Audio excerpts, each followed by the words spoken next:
What do you say? Good morning, everybody. The snow finally hit the East Coast. As predicted, it slammed up and down the East Coast yesterday. Welcome to the Bill Press Show this morning on a Wednesday, January 22nd, and we'll tell you all about this big snowstorm that dumped 13 inches on Philadelphia, some 11 inches on New York, and here in the Washington area, about 4 inches in town and 7 inches out in the suburbs. This is a real winter storm, and on top of that, the polar vortex is back. We're going to be seeing sub-zero temperatures, already are, across most of the country, as we did just a couple of weeks ago. So bundle up, stay warm, and get ready.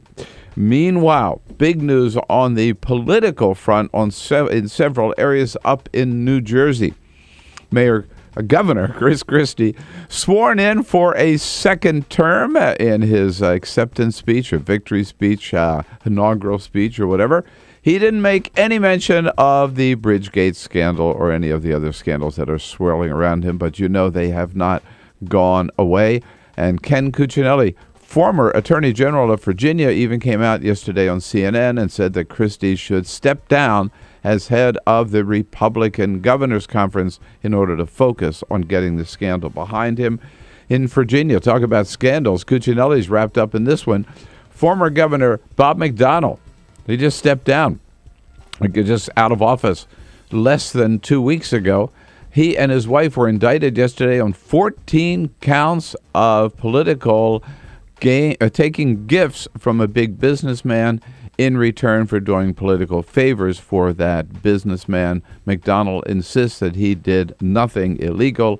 And in Louisiana, David Vitter, famous for hanging out with prostitutes in Washington, D.C., is said he's going to run for governor. Louisiana deserves better. Stay tuned here on The Bill Press Show.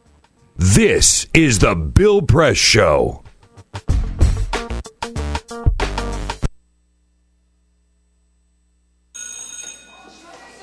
Don't look at me. Your hair's a bit frizzy today. Oh, you should pick that up. Oh, you're such a dork. Loser. Here, let me help you with that. Oops. Every day, kids witness bullying. Oh, look. Your crush is looking at you. Poor you. They want to help, but don't know how. See, no one here's gonna help you, because no one Teach your likes kids you. how to be more than a bystander. Visit stopbullying.gov. If you drive buzzed, it could cost you around $10,000.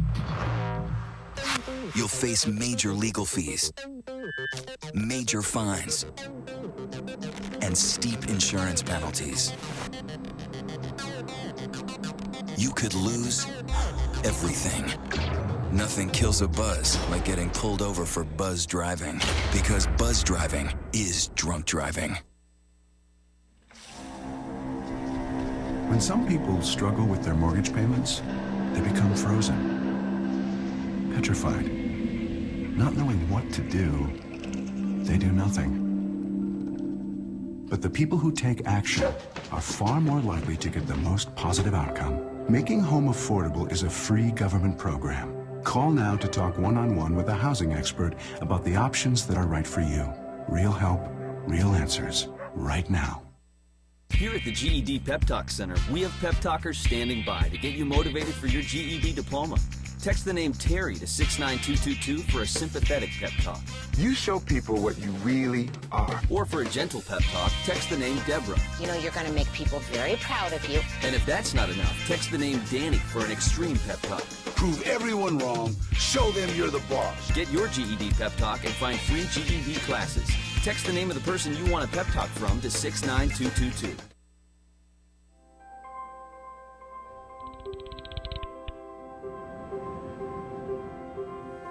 Did you see the world differently?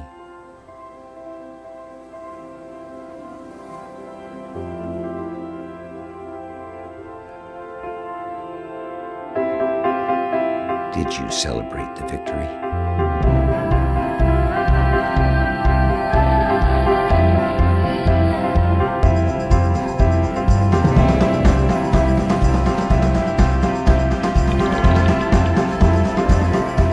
Did you take a chance? So today, I state clearly and with conviction America's commitment to seek the peace and security of a world without nuclear weapons.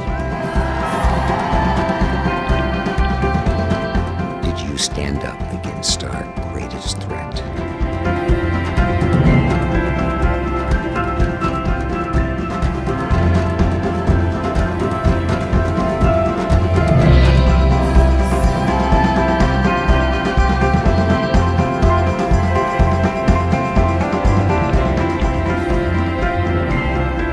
Did you commit to change the world?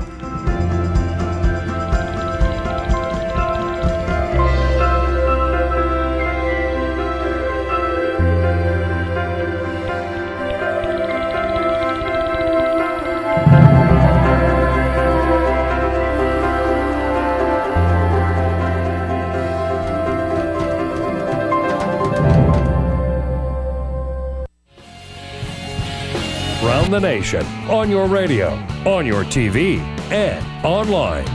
This is the Bill Press Show. It's a winter wonderland all up and down the East Coast. Good morning, everybody. Across the Midwest, too.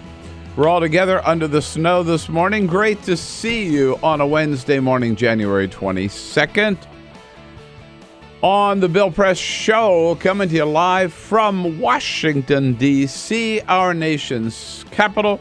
Shut down yesterday to get ready for the snow, and indeed it came just as predicted. I must admit I was a skeptic. I was proven wrong, which I didn't mind. I liked the snow, but they said it was going to start about 10 o'clock Eastern time, and boy, did it ever. And it right snowed. On schedule. Right on schedule. For once. Yeah, right. yeah. You know, damn planes can't leave on schedule, but the snow arrived on schedule, and it stayed around until about 10 o'clock last night. So we had a good little accumulation here. But you know what? Everybody on the team made it in this morning. That's right. I had the longest and the most grueling and most difficult commute. Poor fella. I feel bad. But I made it in from a block away. I didn't take the limo this morning. No. No. Good for you. That's nice. Yeah. They actually they had the big Humvee there this morning, you know, with the big the big tires on it, just to get me through the snow. But I said no, I'll walk. Good for you. Peter for Ogbert you. and Elisa Murphy, thanks for braving the snow this morning. Good morning. Good morning. Sir. Always happy to be here. All right. I wouldn't say that. Alicia. Alicia Cruz is here. She had maybe the worst commute, huh? I think The longest. Alicia has the worst. Yeah. So She comes from the farthest away. doubly grateful to see her here this morning, as well as Cyprian Balding, our videographer. Let me ask you this now. All right, I'm ready. Because after And yesterday, Cyprian has a tough commute too. Cyprian has a tough commute as well. But let Right. me ask you this. So All right. yesterday you were up in arms and you thought that it was outrageous that we had canceled things yesterday before the snow hit. Right. Now, how do you feel about it? Absolutely the same. It was stupid to cancel things yesterday. Even at the end of the workday, everything was fine. I mean, that's not true. In Washington D.C., I walked down, got a haircut. But to yesterday, but here's so and people were driving. The streets were fine at 5 o'clock yesterday afternoon. Within maybe fine. Washington D.C. But I mean, if you had someone who had driven in from 30 miles away I think when it the is- weather was fine, I in the think morning, it is and then ridiculous. everybody was leaving No. at rush hour, it No. would have been a nightmare. Well, just because people here can't handle it. And you know what? As long as you never let them drive in it, they'll never be able to handle it. So give them a little experience here. No, I still think the idea... It's a crash course in the snow. idea of closing the schools and shutting down the federal government because it may snow is insane. Absurd. I could not disagree with you more. All right. Well, I think you know, traffic would have been a nightmare yesterday. Traffic, we have the second worst traffic, may I add, in the country on a good day. Yeah, I know. All right? So, I mean, don't say traffic's going to be traffic's a nightmare every day in Washington, D.C. But it is funny how many people were out and about, even if they had the day off. They were going to the movies or going to lunch. It wasn't something where you're buckled down. I have never seen so many people at the gym as yesterday. No. I mean, no, people didn't stay indoors. It's like a vacation day. It was a vacation day. I know. All I'm saying is, and we had 4 to 7 inches. New York City, the new mayor, this is his second snowstorm. Man. He's been in office less than a month. Right. Actually, he was sworn in January 1, so he's at 21 days, and he's dealing with this snow yesterday, Mayor Bill de Blasio. We have, depending on the part of the city, between 3 inches and 7 inches of accumulation already. And again, in some parts of the city, as of this moment, we expect to get as much as 14 inches of accumulation. That's a lot of snow for New York City, yeah. But apparently everything worked out, and the mayor said there's not only snow on the ground, it is cold. With wind chill, we expect temperatures to be as low as 8 degrees below zero and potentially as low as 15 degrees below zero. Yeah. That's the thing. Yesterday morning, we were talking about how it was 38, 37 degrees, right? Yeah, yep. This morning, my car said it was 7. Yeah, it dropped down pretty radically. But it seemed like in Virginia it was like a perfect 34 when the snow was falling. Yeah. So it does seem like that's the threshold. And Carol and I are headed to New York this weekend, man. I got to tell you, we're going to have to go to bundle up. Yeah, seriously, man. All right. Hey, we got David Jackson from one of our best friends from the White House coming in a little bit later. Reporters from Talking Points Memo and the National Journal. And Larry Pressler, a former Republican senator from South Dakota, is now running as an independent. He voted for Barack Obama both times, and he says he wants to get in the Senate and shake it up. He's going to be here in studio and tell us all about it. And a very contrite Glenn Beck on Fox News last night. Would you believe it? Do you believe him? But first, this is the Full Court Press. A couple of other stories making news. Chinese youth have such a problem with electronics that some people are actually considering it a clinical disorder. In fact, there's a new documentary called Web Junkies where filmmakers take a look behind the doors of Daxong Camp in Beijing. It's one of China's first rehab correctional facilities where teens are dropped off by their parents for a camp where they are kept behind bars and locked away from their electronics. Oh, whoa. One of the teens admitted to spending 300 hours binging on the role-playing game World of Warcraft. Another one admitted to ditching duties to dedicate an entire month to just sitting and playing the game. The documentary will premiere at Sundance this year. I read a New York Times article yesterday about a new app in China called Wei Chin, I think it is, which is grown. It's a social media kind of thing, like Facebook, basically. It has grown faster than Twitter and Facebook. Is that right? Yeah. It's enormous. Wei Chin. I think it is. W-E-I, whatever. And there's now an American version of it. I'll have to look into that. Wei Chat or something. Okay. Check it out. I'll check it out. Front page, business section, New York Times yesterday. Yesterday, Ezra Klein made it official. He is leaving the Washington Post for his big new venture. He built the influential Wonk blog at the Washington Post, which many Washingtonians read. Not sure how many people outside of Washington actually read it. He's taking 2 reporters with him, Melissa Bell and Dylan Matthews. There's not a lot known about it, but Dylan Byers yesterday wrote a big, long piece about it.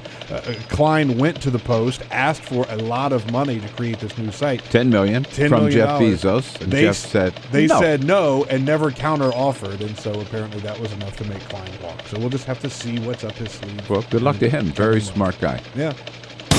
And Quentin Tarantino had announced that the next movie he was going to make was called The Hateful Eight. It's a Western revenge movie, which sounds fantastic already, except he's now throwing a fit because the script has leaked out into the public. Oh, no. And he says he only showed it to 3 actors, and one of them showed it to an agent who then sent it around to a bunch of people. So Tarantino started getting these calls from casting agents wondering if they could get their actor in the movie. So he says, I'm scrapping the whole project. I'm not doing it anymore. It's over. No more Hateful Eight. We don't know what he's going to do next. Yeah. He did Django, right? He did Django Unchained. That was his last one? That was his last movie. And he did Inglourious Bastards. I mean, he's great. Love Django. All right, here we go. 14 minutes after the hour. Yes, indeed, you will not believe it. Glenn Beck returned to Fox News last night. I never thought they'd have him on Fox again after they. That was not a very happy split, when he left. But Roger Ailes had finally had enough and said, "This guy is so crazy; he's making us all look bad." And he threw him out the door. Glenn Beck. He made it sound like it was his idea, starting up this new for-pay online broadcast of his called The Blaze. And I guess he's doing all right with The Blaze. I mean, the nuts who followed him on Fox, a lot of them follow him on The Blaze. But last night he was invited back as a guest by Megyn Kelly from the Megyn Kelly Show.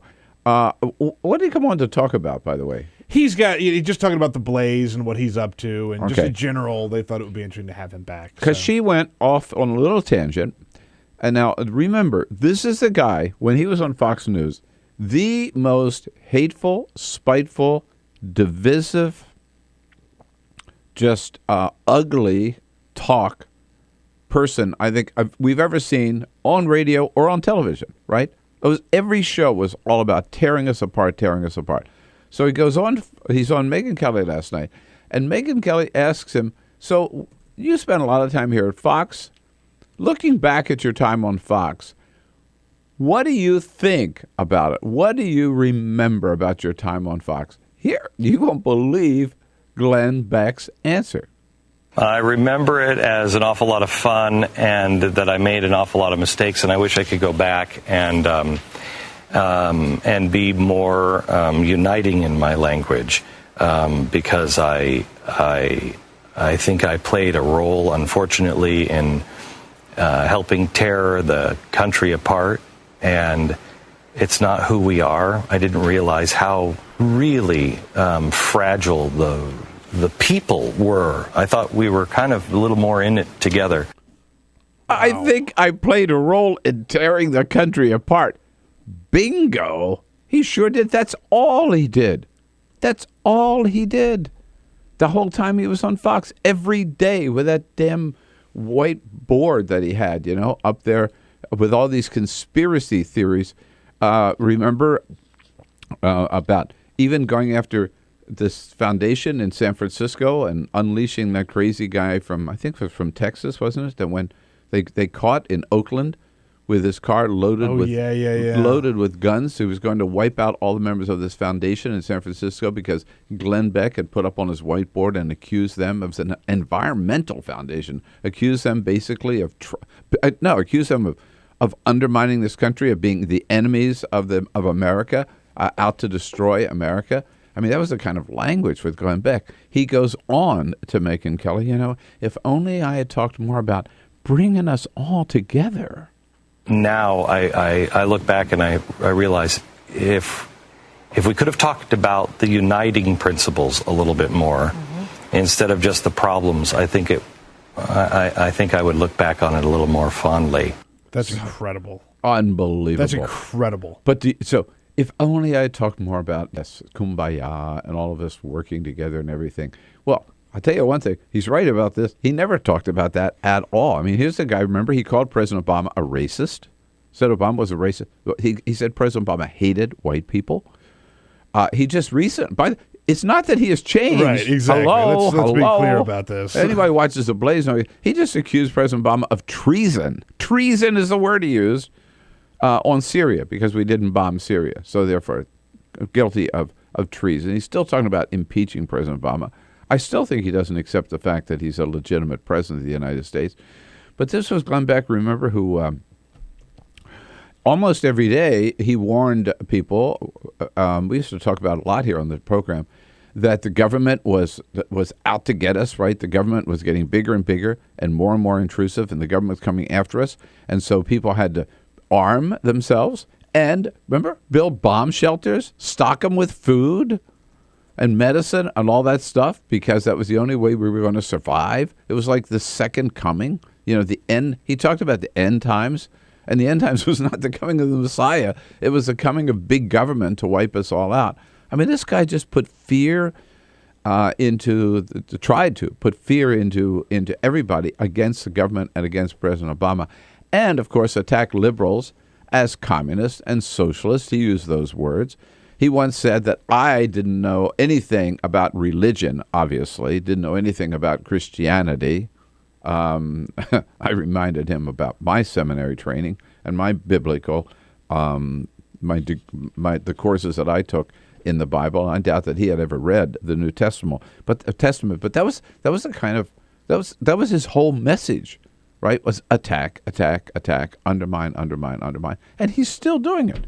And then he goes on there with this apologetic, oh, I'm so sorry I said those mean things. Well, then stop saying them. You know, I followed the career of Glenn Beck pretty closely because he was a former radio guy. Yeah. And he used to sort of be the cool conservative, and he was an optimistic guy. I mean, he was always a very optimistic guy when he first started on the radio, and he was, at one point, used to be a fairly reasonable guy. And then when he got to Fox News, and a lot of people sort of saw him make this transformation that had followed him for a while, he went nuts. Yeah. He went nuts. And it was this fear and scaring the hell out of people. That's his MO again. He recently said on The Blaze that marriage equality, right, same-sex marriage, will lead to polygamy. Yeah. I mean, it's always, President Obama is going to lead to one world government, and the government taking away our guns and all this stuff. It's that scare tactic. That's his specialty, and now he pretends to regret it. Do you believe him for a second? I don't. 866-55-PRESS. Before we go to a break, to get more of your calls, but the calls are lining up here. Let's say quick hello to Bruce out in Chicago on WCPT, the great WCPT. Hey, Bruce. Good morning. How are you? All right. What do you think? The new Glenn Beck, apologetic, huh? Well, I appreciate the apology, and I always have a tendency to see the good side of people. But, I would also point out that, all that divisive language, it divides the country. I mean, we've seen it happen, with the president demonizing the Tea Party and demonizing the rich people who pay the taxes, and you're not doing your fair share. And I think dividing the country is one of the worst disservices our politicians could do when it comes from both sides of the aisle. Well, I would disagree with that. I think you see more of it on the right than on the left. But I certainly agree with you that the divisive language is harmful, and my point is, nobody specialized in it more than Glenn Beck. He is the apostle of that. And was on Fox and is still on The Blaze. And I don't buy this goody-goody apology of his. 866-55-PRESS. Let's talk about it. This is the Bill Press Show.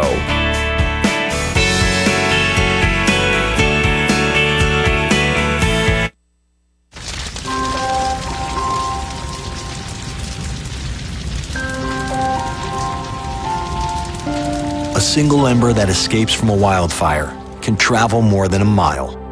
That single ember can ignite and destroy your home or even your community. You can't control where that ember will land, only what happens when it does. Get Fire Adapted now at fireadapted.org. Columbine, Virginia Tech, Tucson, Aurora, Fort Hood, Oak Creek, Newtown. Newtown. Newtown. Newtown. How many more? How many more? How many more colleges? How many more classrooms? How many more movie theaters? How many more houses of faith? How many more shopping malls? How many more street corners? How many more? How many more? Enough. Enough. Enough. Enough. Demand a plan. Right now. As a mom. As a dad. As a friend. As a husband. As a wife. As an American. As an American. As an American. As a human being. For the children of Sandy Hook. Demand a plan. No more lists of names. It's not too soon. It's too late. Now is the time. Before we all know someone who loved someone on that list. No more lists. No more. Who they might have been. No more. If we had just done something yesterday. It's time. We can do better than this. We can do better than this. It's time. It's time. It's time for our leaders to act. Demand a plan. right now. Right now. You! Demand it! Enough. Enough. Enough. Enough.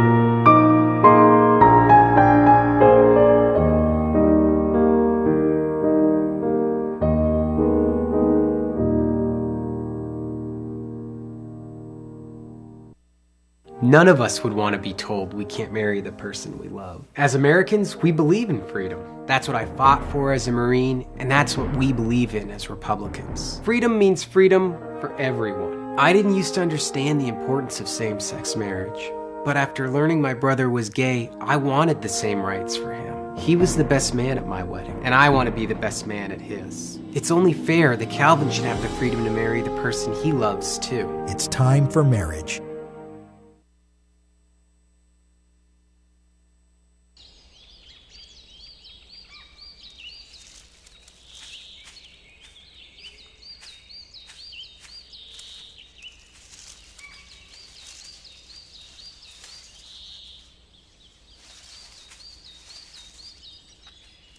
At Earth Justice, we defend the environment in the courtroom. Join our fight. When you take a seat, you take a stand. Earth Justice, because the Earth needs a good lawyer. So, I'm kind of new here, but I've noticed a trend. My human does this funny thing where she goes around and gets all my toys, and then she hides them in that basket by the door. You know, but it's always the same basket, and it's always in the same place. And then she acts so surprised when I find them, but, you know, she's putting them in the same basket. Again. It's like, hello, that's where you put it last time. You were the worst at hide and go seek.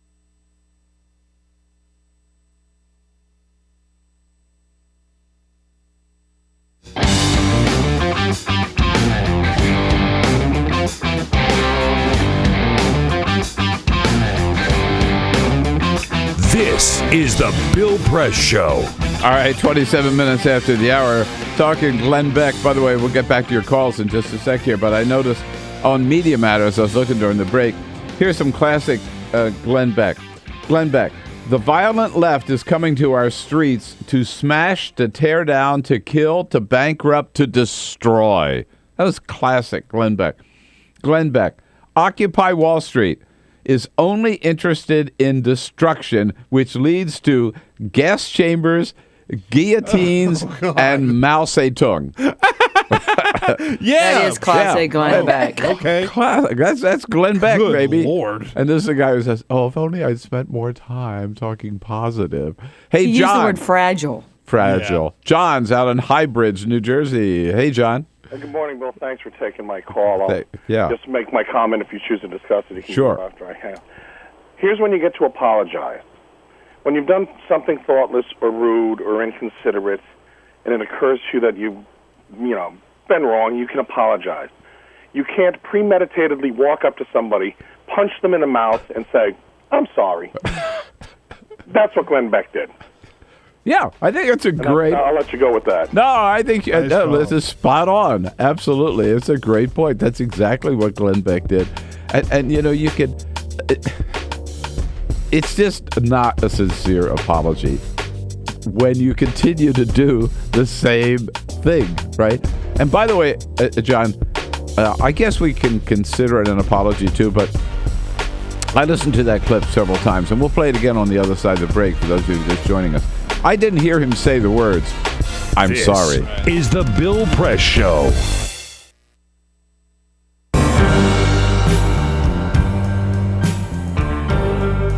I'm a Piston fan. Their slogan was, we come to work. That's what Detroit about. That's why they used it. It's a team thing. They won 2 championships, a team. There was no star. No mayor can come in here and be a star. It's a team thing.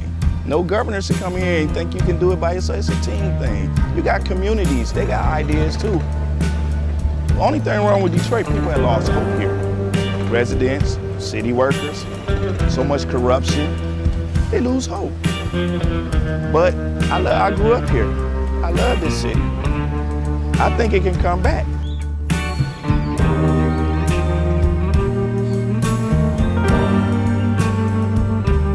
I've been working for the city 24 and a half years. Within the last 10 years, we took 4 pay cuts and then an additional 10% wage cut. I've lost a home. When you take all of the decisions out of the city of Detroit, all of us, then what do you have? Exactly what we got, a lot of problems. Every time the city seems to fall into a problem, it's always on the backs of us workers. You wake up out of a dead sleep and you jump behind the wheel and take off driving and try to get everybody there safe, not knowing really what you're pulling up to. Not eligible for Social Security, so the pension is my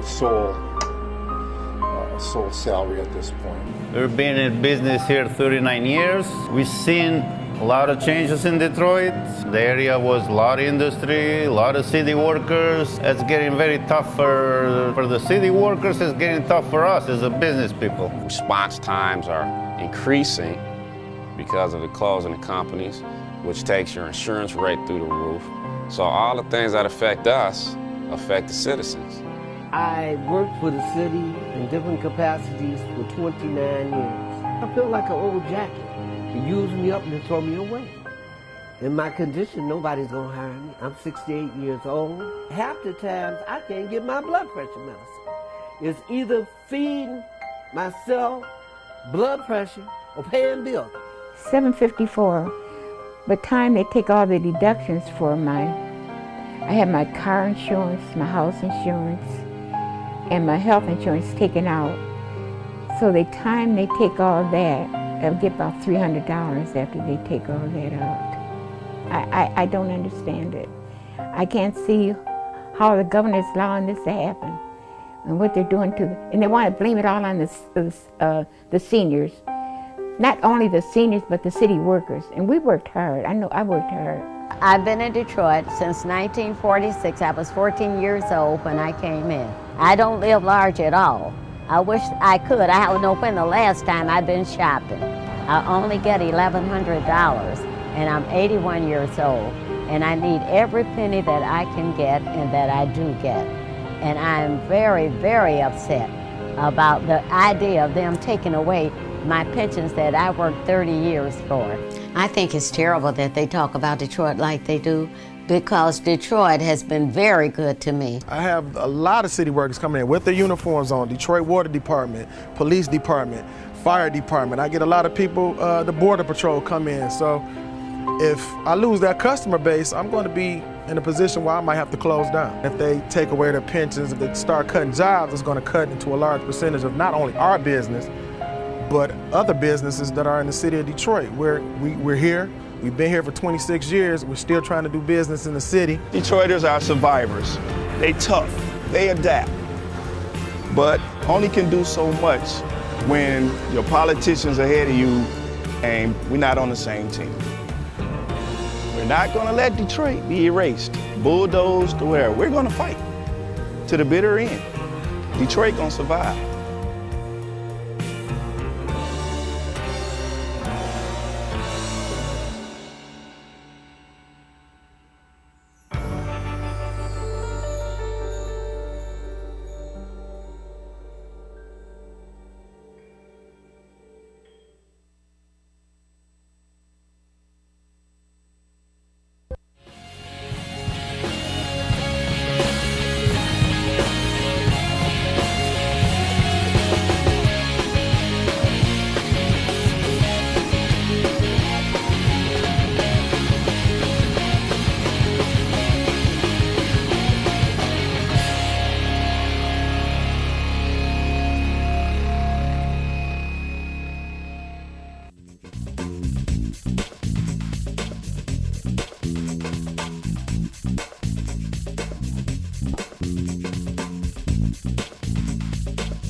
Here we go, 34 minutes now after the hour, the Bill Press Show, this Wednesday morning, January 22nd. Welcome, welcome. Good to have you with us on your local progressive talk radio station on Facebook at facebook.com/Bill Press Show. Give us your comments, and on Twitter at BP Show.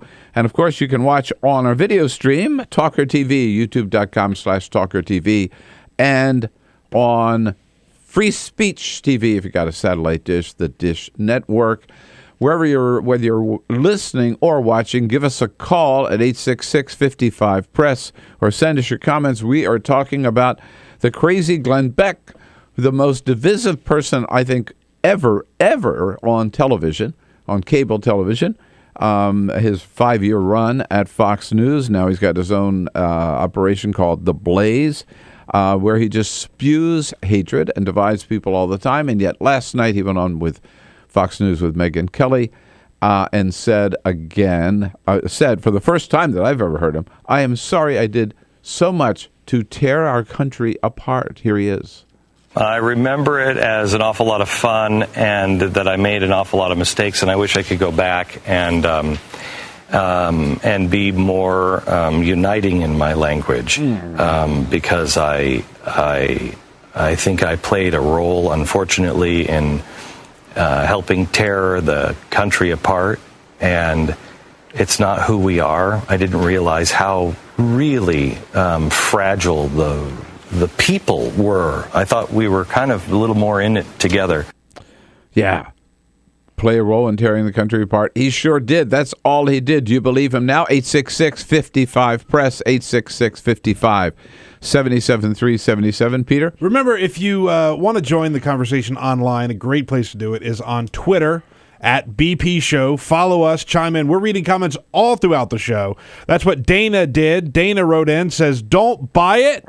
His ratings dropped with his old shtick. Now he's got to come up with another shtick. Yeah. Just like Rush, he's just a shock jock.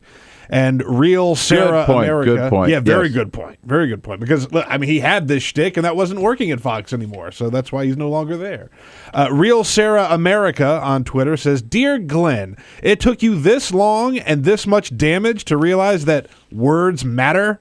Oh, good point. Find us on Twitter at BP Show. By the way, if you want to believe Glenn Beck, I would say think twice. Because, now, for example, and it's amazing to me, his stuff is so far-fetched, right?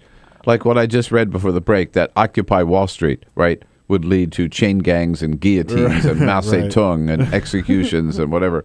But here's what he said about 2014. This was Glenn Beck's flat-out prediction for 2014, and one of the reasons why we all had to build a bomb shelter and hoard up food and cash and medicine and everything, right? Because of stuff like this. Glenn Beck, quote, I'm quoting him, let's look at our first scenario. The year is 2014. All the U.S. banks have been nationalized. Unemployment is between 12% and 20%. The Dow is trading at 2,800. The real estate market has collapsed. Government and unions control most of the business, and America's credit rating has been downgraded. That is Glenn Beck for 2014. Hello? How'd that work out? How'd that work out, Glenn? Yeah. What percentage of that Such a jerk. really happened? Such a jerk. Glenn Beck. Well, so here's what gets me. Why did the people who follow Glenn Beck look at that and say, you know what? This guy's full of beans. Yeah. You know what? Why are we listening to this guy? Why are we watching this guy? He doesn't know what the hell he's talking about, right? You would think. Right. You would think. I mean, I think that the most telling part of this is... If I were that wrong about everything, I think I would say, maybe I'd better get another job. Yeah. Yeah. Seriously. Maybe I don't belong behind the microphone every day or in front of the camera every day. I do think that the most telling part of this is that even now that he's stepped back from Fox News, right? Because I do honestly get that if you're an employee of Fox News and you're on the air, that you would probably feel pressure to push this sort of, narrative. But now that he's out of Fox News, he is his own boss. I mean, true. He started his own thing. True. But I have to say, even at Fox News, right, as dingbat crazy as they are, Bill O'Reilly and Sean Hannity and Megyn Kelly never went this far. You're right. Right. And even when you look at like the leaders of the crazy conservatives, like Rush, Rush is all about, the Democrats are bad guys, yada, yada, yada. Whereas Glenn was, the government is out to get you. He just ratcheted up to a whole new level. But now that he is his own boss and he's stepped away from Fox News and he doesn't have people saying, this is the narrative that you need to push, he's crazy as ever. Yeah. I mean, he is as crazy as ever. No, he's continuing. So, I'm not sure that I buy this. I don't buy it at all. Hey, Glenn Beck's not the only story today. I wanted to make sure you knew about that. But there's another story out of Texas, which I really find, which really, really offends me. Remember State Senator Wendy Davis, right, who did the marathon filibuster against an anti-abortion law that was about to pass the Texas legislature. And she managed to stop it once. Then Rick Perry called the legislature back into special session, and they finally forced the thing through. But that's when we all learned, got to know Wendy Davis. I had never heard of her before. Now she is running for governor. It's been a long time since Ann Richards. We've had a Democratic governor of Texas. But Wendy Davis is out there, and she's picking up support all over the country because she became a media star overnight with her filibuster on the anti-abortion measure. And she just reported raising record amount of money. I forget exactly how many millions of dollars to run for governor as a Democrat, of course, in Texas. And the Texas Republican Party is freaked out. So yesterday, if you think the Republican war on women is over because this is 2014, no, you're wrong. It just moved to Texas. They decided, the Republicans in Texas, they've got to take Wendy Davis down. So they started a series of personal attacks against her yesterday, which are really ugly, really vicious, and really kind of, I think, silly. Here, what they're claiming is that she has falsified her resume. She has pretended to have this hard luck story that is really phony. And here's the proof. They say she said that she was a single mom at the age of 19. They say that's a lie. They say that they claim that she said her mother only had a fifth grade, was it? Sixth grade. Sixth grade education. That's a lie. She said she had a hard time living in a trailer with her little daughter.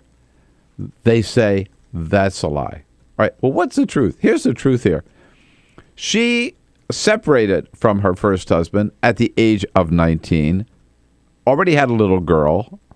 Her divorce didn't become final until she was 21. Under Texas law, you have to live at least a year apart before you can finalize your divorce. So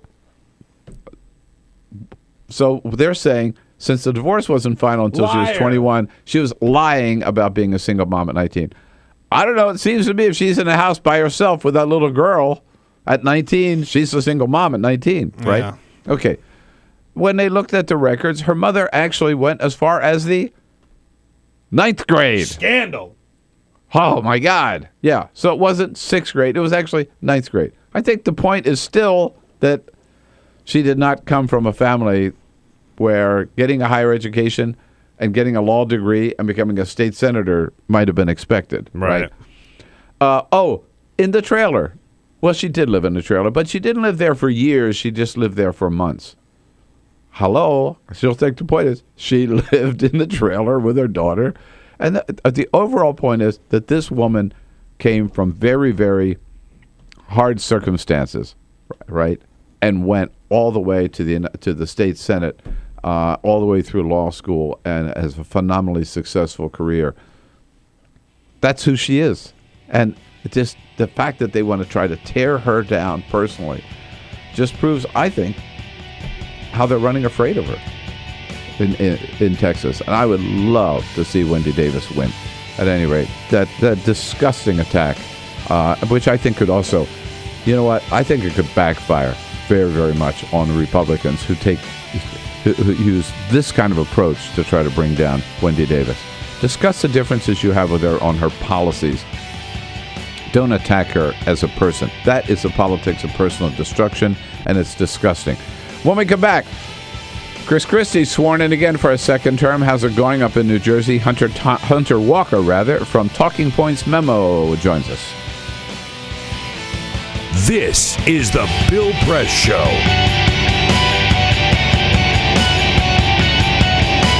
This is my computer. This is your computer. Let's go on the internet. Let's go. Click it. Yes. Okay. I cursor in between the R and the E. Pressing done. I want you to just push the area. She's gonna love me all over again. That's it. Jamaica, here you go. Here we go. Good job. Thank you. Thank you. And I did it by myself. Feel smarter. So, I'm kind of new here, but I've noticed a trend. My human does this funny thing where she goes around and gets all my toys, and then she hides them in that basket by the door. But it's always the same basket, and it's always in the same place. And then she acts so surprised when I find them, but, she's putting them in the same basket. Again. It's like, hello? That's where you put it last time. You were the worst at hide and go seek.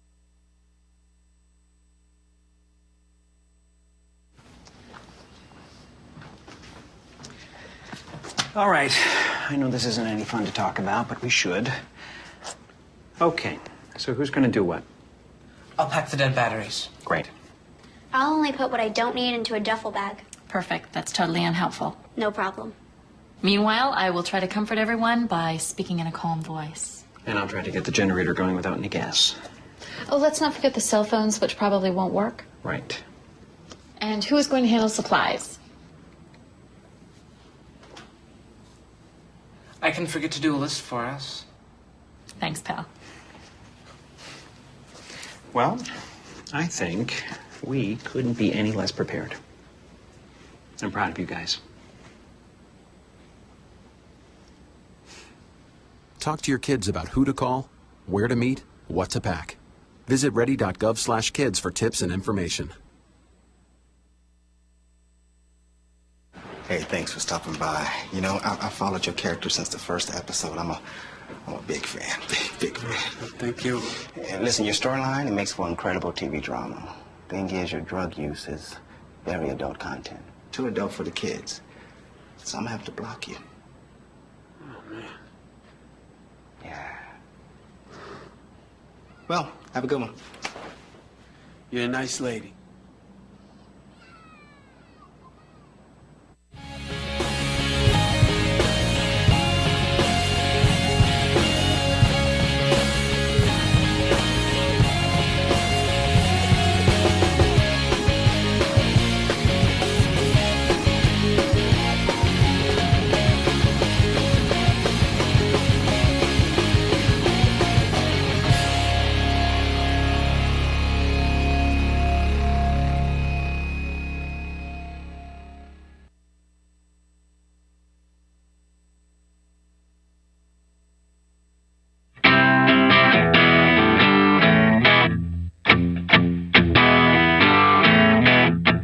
Seen on Free Speech TV and online on TawkrTV. This is the Bill Press Show. All right, 12 minutes before the top of the hour, trying to put the scandal behind him, Chris Christie, sworn in for his second term as governor yesterday in New Jersey, and in his inaugural address did not even mention the bridge or the scandals at all. Hunter Walker, a good friend from Talking Points Memo, has been covering this story from the very beginning, joins us again this morning on our newsline. Hello, Hunter. Happy New Year. Good to talk to you. Happy New Year. Good to talk to you, Bill. So is Chris Christie got this whole thing behind him now? He didn't even mention it yesterday. He is moving on, right? What whole thing, Bill? Oh, that's right. Yeah. It was funny. Despite the fact that he didn't mention this in his speech, this was basically what I like to call Chris Christie's terrible, horrible, no good, very bad day. It started with this elaborate inaugural party that he had planned for Ellis Island getting canceled due to the weather. Yeah. Yeah, so his party was canceled. Then, about an hour before his swearing-in ceremony was due to take place, the legislature announced that the two committees that have been investigating him have now joined forces and combined. Then, an hour later, he sort of takes the stage at his swearing-in, and within 8 minutes of that, Quinnipiac releases this disastrous 2016 poll showing that he has lost ground in a hypothetical Republican primary. He's lost ground against Hillary Clinton. He's losing independents, all due to the scandal. Then, as the day sort of drags on, it closes with a Star-Ledger newspaper coming out with a photo showing that Christie met with this exec that is tied to a real estate deal the Hoboken mayor says she was allegedly pressured to do in order to get Sandy aid. And we'd broken a story the day before that this guy was a Christie donor.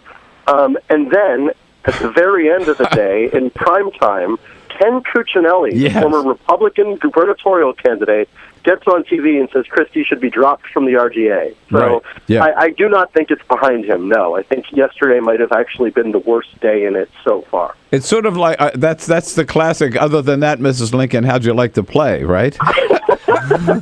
Exactly. And, he tried to get on stage and give this speech that was very much, pre-scandal Chris Christie. He talked about the media trying to put people in these little red and blue boxes and presented himself as this transcendent bipartisan figure when, the polling is showing that this scandal is showing him to be something very, very different from that. So we had there's a Bridgegate scandal, right? And then there's a Jersey City mayor saying he was cut off because he didn't go along with something Christie wanted. And of course, we've got and again, the mayor of Fort Lee, then the mayor of Hoboken. What evidence do we have that the mayor of Hoboken is telling the truth? Do we know that Sandy funds were actually withheld from that city? We don't know yet. I participated in sort of a lengthy presentation by Christie's office aimed at refuting her claims, which mostly are based on a journal entry she has. There's no real carbon dating that can tell us whether or not that was actually written on the day she says it was. And the aid picture is a little bit muddy. Basically, they pointed to $70 million out of $100 million that she requested that they say the city received. And it is true that Hoboken did receive $70 million, but when you break through these programs, the vast majority of it is money that went to individuals and businesses, and the vast majority of it also was coming from federal pools and not necessarily pools controlled by the state. I and many other reporters have attempted to sort of subsequently communicate with the office after that presentation and get some information that would help put it in a better context, and have not really gotten responses. But it is true that the pool was limited. Yeah. And now we have the mayor of Elizabeth, New Jersey, who is saying again that this is a standard MO for the governor's office because she disagreed with something on his legislative agenda and they shut down the Department of Motor Vehicles in her city. I mean, you are seeing, Christie has been known as someone who sort of had a lot of bipartisan success.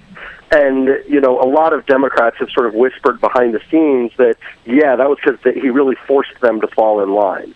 So you're seeing now that he's a lot weaker, a lot of these Democrats who were afraid to speak out before, and now that there's blood in the water and they can capitalize off it, coming out with their Christie horror stories. One thing I will say, though, is you have people like Carl Lewis and the mayor of Jersey City.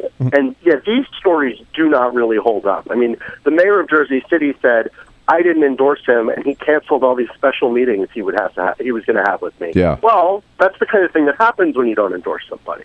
Carl Lewis said, I threatened to run against a Republican candidate in Jersey, and he didn't appoint me to this ceremonial committee. Again, that's the type of thing that happens when you're not someone's ally. So I think there's a line between, shutting a bridge and these, really dark revenge schemes and other people who just sort of weren't on his good side and didn't get any favors. Yeah, I mean, politics ain't beanbag, as we know and we say, and some people maybe are learning that the hard way. Well, the story goes on and on, Hunter, so I hope we have your permission to check in with you again, because we'd love to do that. Always okay. love to stop by. All right, thanks so much, Hunter. Great. Good to have you with us, Hunter Walker. At Talking Points Memo, it's Talking Points Memo, all one word, .com.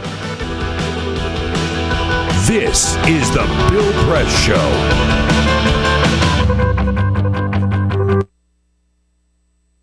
It is possible to read the history of this country as one long struggle to extend the liberties established in our Constitution to everyone in America. In other words, who, according to our laws and culture, gets to be considered a person?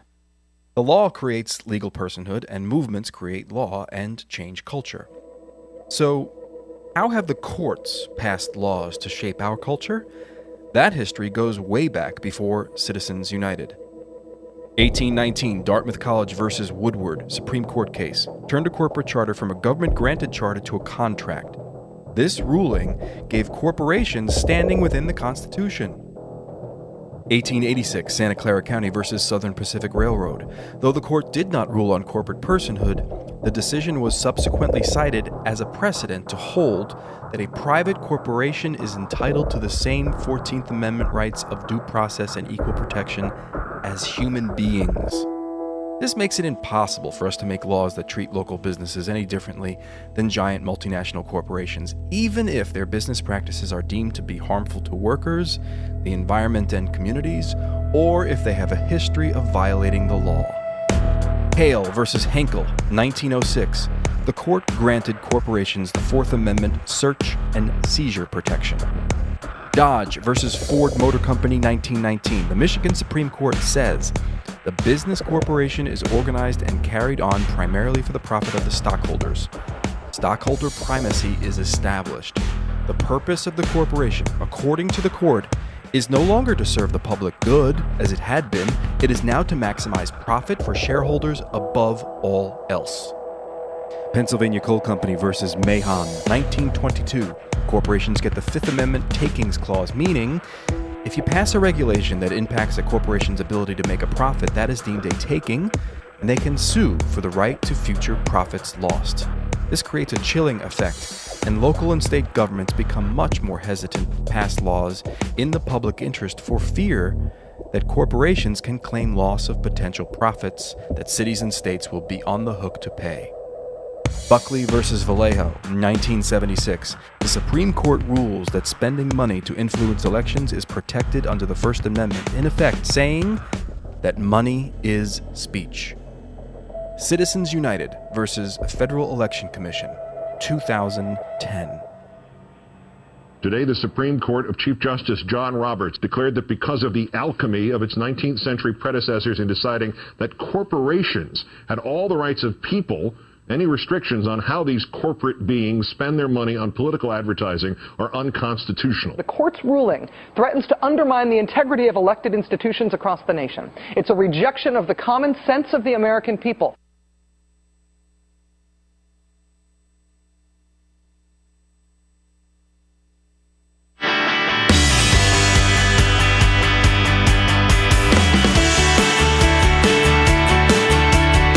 This is the Bill Press Show.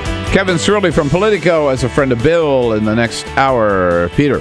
Quick story, because you know the Winter Olympics in Sochi are going to be starting here in like a little over 2 weeks. Yeah. They're right around the corner. Well, here's the problem. I didn't realize this.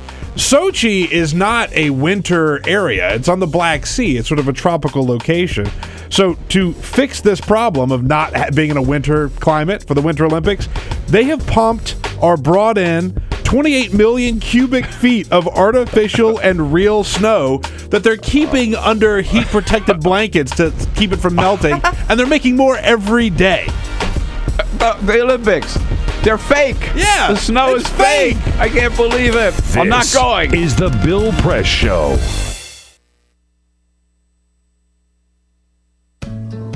You wouldn't let money just blow out of your house. So when your AC or heater is on, make sure the doors, windows, and fireplace flue are shut tight. If you're headed out, turn down the AC. Or lower the heat by 10 degrees. And always keep your water heater set at 120. A little bit of common sense goes a long way. Get more great tips at energysaver.gov. So, I'm kind of new here, but I've noticed a trend. My human does this funny thing where she goes around and gets all my toys, and then she hides them in that basket by the door. But it's always the same basket, and it's always in the same place. And then she acts so surprised when I find them, but, she's putting them in the same basket. Again. It's like, hello? That's where you put it last time. You were the worst at hide and go seek.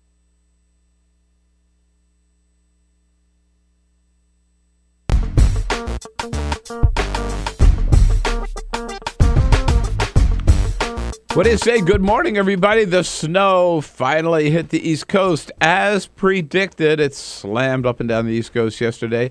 Welcome to the Bill Press Show this morning on a Wednesday, January 22nd, and we'll tell you all about this big snowstorm that dumped 13 inches on Philadelphia, some 11 inches on New York, and here in the Washington area, about 4 inches in town and 7 inches out in the suburbs. This is a real winter storm, and on top of that, the polar vortex is back. We're going to be seeing sub-zero temperatures, already are, across most of the country, as we did just a couple of weeks ago. So bundle up, stay warm, and get ready. Meanwhile, big news on the political front in several areas up in New Jersey.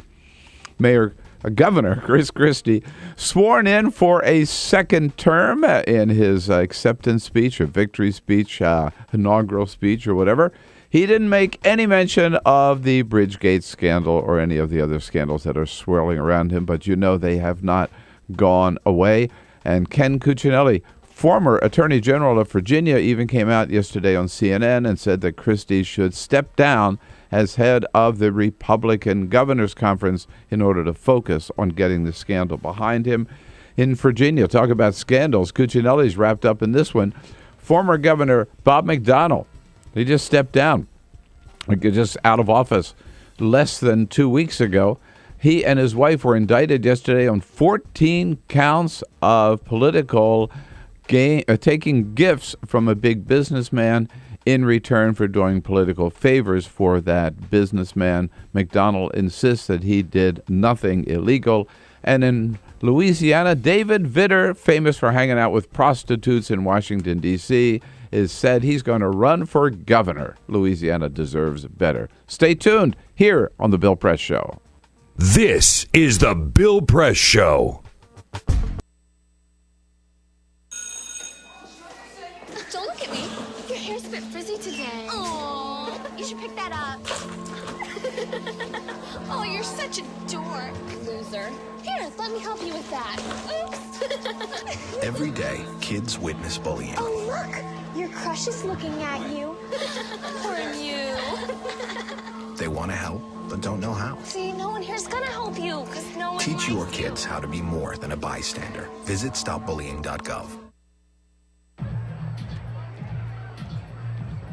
If you drive buzzed, it could cost you around $10,000. You'll face major legal fees, major fines, and steep insurance penalties. You could lose everything. Nothing kills a buzz like getting pulled over for buzz driving, because buzz driving is drunk driving.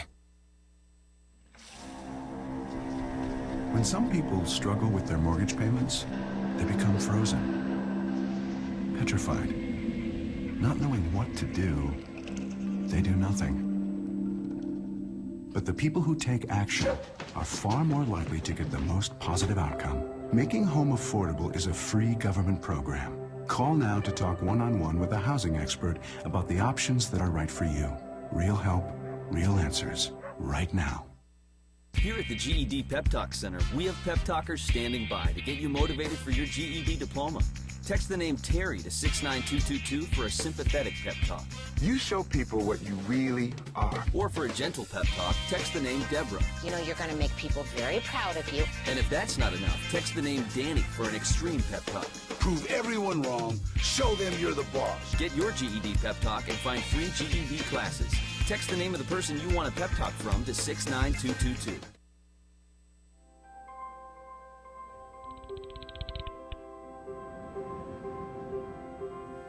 Did you see the world differently?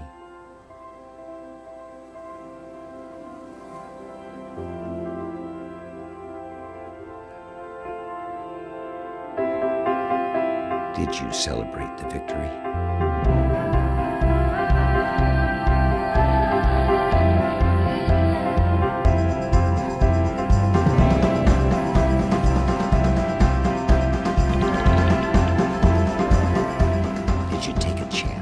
So today, I state clearly and with conviction America's commitment to seek the peace and security of a world without nuclear weapons. Did you stand up against our greatest threat?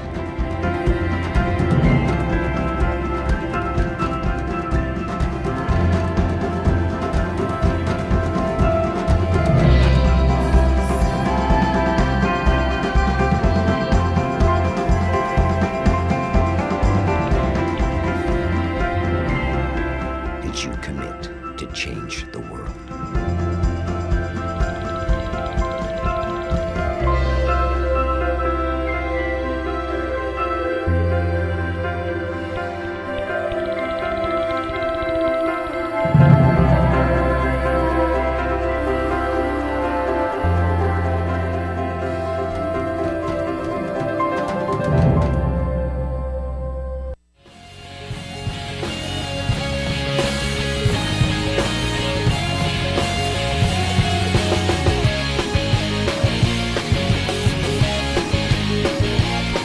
Broadcasting around the nation, on your radio, on your TV, and online. This is the Bill Press Show. We got it. The snow did arrive after all yesterday. 4 to 7 inches here in the nation's capital. 13 inches in Philadelphia. Some 11 to 14 inches up in New York City. The East Coast, the winter wonderland. Good morning, everybody. Great to see you this snow-covered Wednesday morning here in our nation's capital. That's where we are on Capitol Hill, coming to you live all the way across this great land of ours. We've got the drought in California and the blizzard here on the East Coast, and a lot of snow and ice in between. And the polar vortex is back on top of everything else, so sub-zero temperatures at least through the weekend. I hope you're making it okay, staying safe and staying warm, and thank you for joining us on your local progressive talk radio station. Thanks for being there with us on Free Speech TV and on our video stream at TawkrTV, T-A-W-K-R, youtube.com/TawkrTV. Good to see you. We not only have the entire team here this morning, we have an extra team member here because we got so much to get through this morning. Kevin Cirilli has been our guest many times on the show, in studio and by phone, and he joins us from Politico in studio this morning for this entire hour as an FOB. Hi, Kevin. How are you? I'm doing well, Bill. Thanks for having me. Thanks for getting up early this morning. The road's okay coming in? You know, I took the Metro, and the Metro was on time. I apologize. I brought the snow with me from my ski trip. So that's right. The last time we talked to you, you were nursing the broken leg. Right. Yeah, so I brought all the snow off the slopes. It's good the Metro is right on time. Unlike flights being on time. I saw 7,000 flights yesterday either delayed or canceled, and they'd already canceled, as of last night, 2,000 flights this morning, knowing the planes were not like where they were going, were not where they had to be in order to get that flight out in the morning. So, man, I'm telling you, I am glad I'm not traveling these days. Yeah, it's rough. Entire team here, Peter Ogburn and Lisa Murphy. Hi, guys. Hello. Good morning. And you guys had a, not such an easy commute either this morning. It wasn't so bad. They did a good job of clearing out the streets. They had all night to do it, and so it wasn't so But at least Once you find your car, that's the hardest problem is finding your car. Exactly. Or digging out your car. I had to dig out my car this morning. Exactly. But because overnight the snow plows came through and piled up all the snow behind my car, so I just had to dig that out.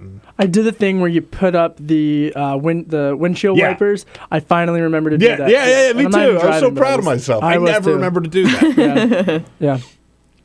I'm the fact that you said that there is a car parked right in front of our house that has those windshield wipers up, and I saw it this morning, and I thought, WTF? I mean, I don't know why you do that. I've never done that. What is that all about? I'm just really impressed that you just used that lingo. I think that's awesome. Yeah, I'm just surprised you remember to say that and not what it stands for. No, seriously. I had but I don't know. here. I have no idea what it means. Why you do it? So if you get a ton of snow and you have your windshield wipers down, it just sort of piles up and ices around your windshield wipers. But if you keep them up, then they stay clean. I mean, they still get cold, and there's, but I mean, you can just clear all the snow off of your windshield, and then you put your windshield wipers back down, and they're clean, and they're not iced up and covered in snow. Seriously, I thought this is one car that stood out. It's the only car like that. In my neighborhood, it's just all these. It looks like a row of bugs out there with their antennas. Yeah. Is that right? Yeah. All right. Next time I know. So I think we said hello to Alicia Cruz. Yes, we did. And Cyprian Bolding, though, he's feeling hurt here because we hadn't said hello to him yet this morning. Cyprian, we know you're there. We love you. Thank you. All right. Glad you're It's in his contract. We have to, say good morning to Sip. Big day yesterday up in New Jersey. Chris Christie sworn in for a second term.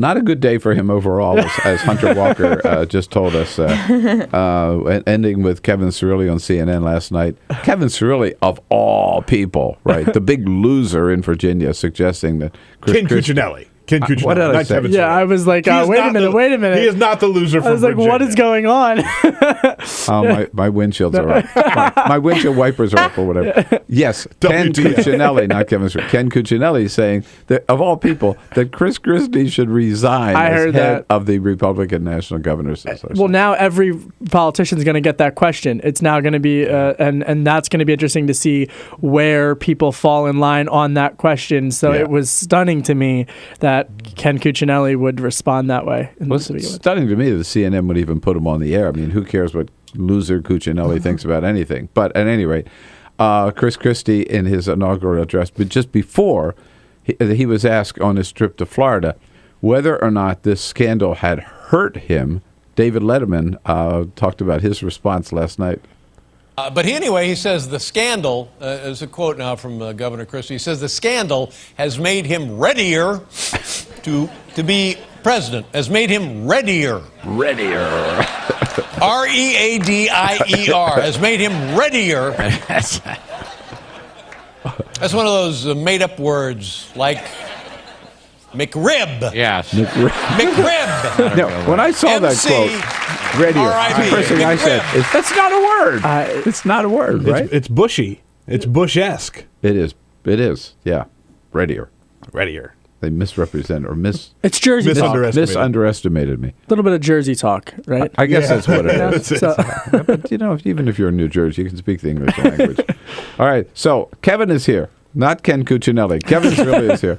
As a friend of this hour, we'll start off the hour talking to David Jackson down at the White House. But first, This is the Full Court Press. Just a couple of other stories making news. So it's almost, we still have a little bit of time, but like March Madness is coming soon. You realize. It's just I have just over a month bracket away. again? So we'll have to do our bracket. And we do one every year here on the show, and I don't remember who won last year, but I know it wasn't me.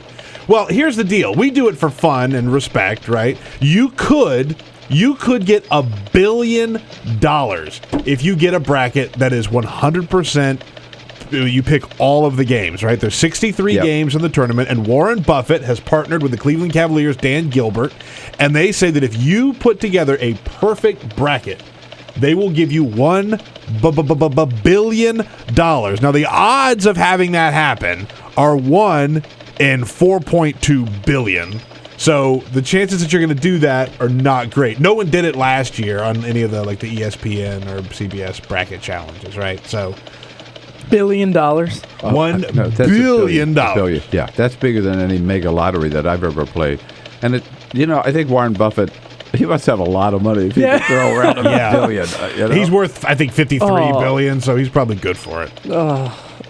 Let's try it. Let's try it, Kevin. Let's Might try it. as well. No, there's got to be a computer out there that would be able to. I think so. Yeah. You'd think. I hope someone gets it. John Stonehill. Let's say hello to John Stonehill. Hi, He John. bills himself as, quote, a refrigerator dating expert. He started a new site called checktheirfridge.com, and what it does is it allows singles who are looking to mingle to take a screenshot of their refrigerator and put it up with their dating profile, because they say that what's inside your refrigerator says a lot about your person. So you open the door before you open the door. Yes, you open the door and you see what's in there. So he says, for example, he met his wife. When he first met his wife, he was at her place. He looked inside her refrigerator, and she had like a bottle of wine, another bottle of wine, and like some butter and eggs. And he said, she is not going to be a woman who cooks for me. Luckily for him, he likes to cook, so they, But he didn't think that, I need a woman who can cook. And so when he saw her refrigerator, he realized. What is this site called? Checktheirfridge.com. Oh, this is going to be sent around to my friends today. I think this this is. You're single? Yeah, I am. And how's your fridge? It's right now. It's pretty empty after that ski trip. Domestic or imported beer. I know. I'm not even. I'm just going to stop talking. This is one of those situations where. Could you send us a picture of your fridge later? Tweet that out, right? Yeah. And what country is the best place to eat? Now, we're not talking about quality of cuisine. Oxfam did a good enough to eat index, and what they did is they took a look at different countries, found out if people had enough to eat, can they afford to eat, the quality of food, and how unhealthy people are, and they found out that the best country to eat is the Netherlands. The Netherlands is the best country to eat. And what they say is it's because they have lower food prices, they have lower diabetes, the people are generally healthy, and they say there is more nutritional diversity. Falling on that list, the United States, number 21, because we are so unhealthy. But the best city to eat in is Philadelphia. Hands down. I can see that. Yeah. Pat's cheesesteak. Cheesesteak. Well, we had a lot planned at the White House yesterday, but it was shut down because of the snow. We're going to be back up in business this morning. David Jackson knows. He covers the White House for USA Today. David, good morning. Good morning, Bill. What's going on? Business as usual today, or snowed in? What's up? What's the word? Well, they're trying to make up for lost time. They're double dipping. Then the Election Commission is going to meet this morning to give President Obama their report on how to make voting easier. This is something they had planned to do yesterday.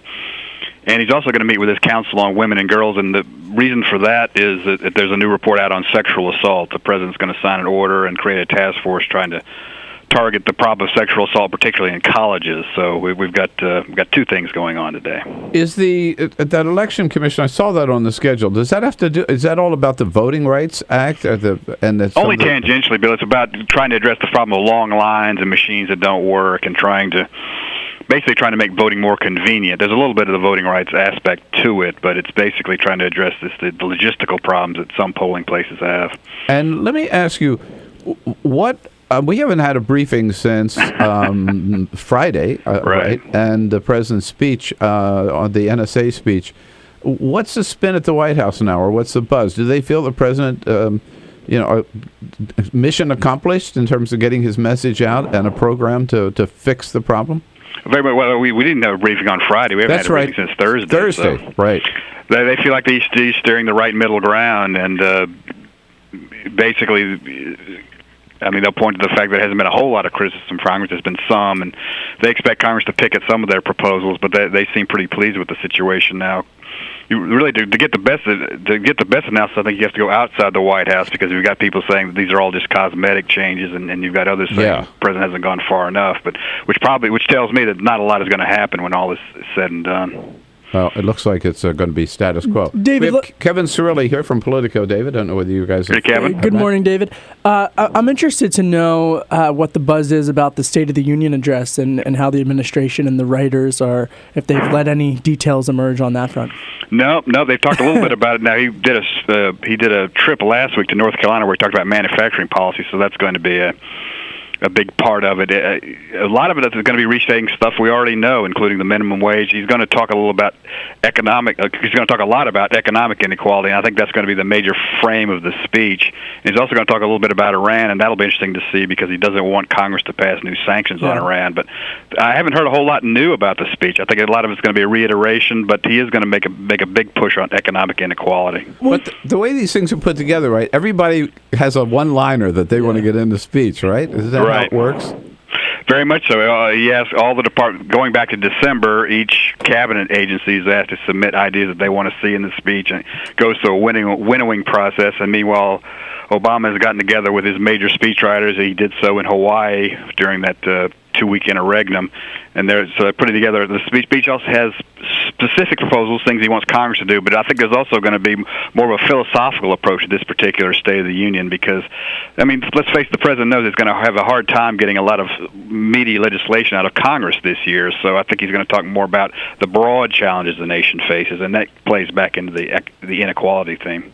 Well, not to mention, I think what I'm interested to see in all of that, all of those topics that you had mentioned, particularly Iran, will be fascinating to watch, but also how he plays Obamacare in a midterm year when some Democrats have been kind of shying away, so to speak, like Senator Kay Hagan, who wouldn't even appear with them. It'll be interesting to see how he balances that line in that State of the Union address. Very, very much so, and I think there'll be a lot of stopwatches on when he talks about health care. I mean, the White House's inclination is to go ahead and go full bore. It's going to, their position is, hey, the law exists, there's success stories out there. You need to talk about that.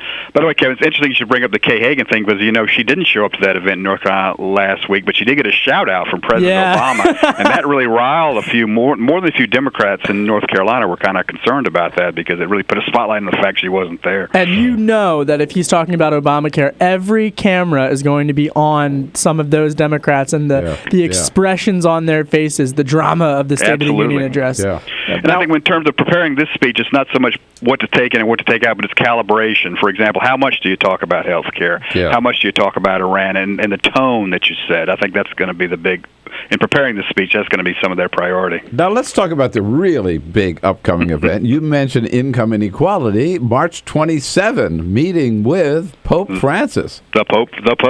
Yeah. That was the whole deal when John Kerry went down there to talk to the Secretary of State, either last week or the week before. It was all to try to lay the groundwork for this meeting. And the president's been wanting to do this really ever since Francis ascended to the throne of St. Peter. So, and now it's going to happen in March when President Obama was already going to go over to the Netherlands and presumably eat that good food in the Netherlands. He was going to go there for a nuclear security summit anyway, so he's kind of in the neighborhood. So they're going to pop on down to the Vatican to talk to the Pope in late March. And then Belgium, right? Yeah, two countries. Belgium. That's checking in with the European Union. He'll be meeting with EU officials.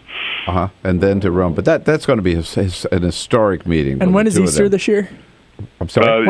March 24th to March 27th. March 27. March 27 is the day that he'll be in Rome with Pope Francis, and boy, that's something, as you said, the president's wanted to do for a long time. Well, David, we'll see you a little bit later. We do have a briefing today, and at least so far, still scheduled. Assuming it doesn't get canceled, who knows? And I have to say, I don't know. You are the only guest on our show ever, David, who has used the word interregnum. I want to congratulate you. It was like 17 days almost outside with no news coverage, nothing. So, but he was doing some things, and one of them was preparing the State of the Union. It's a great word. It's a 25-cent word. There you go. I'm putting that college education to use. All right. Talk to you later, David. Thanks so much. David Jackson, usatoday.com. This is the Bill Press Show.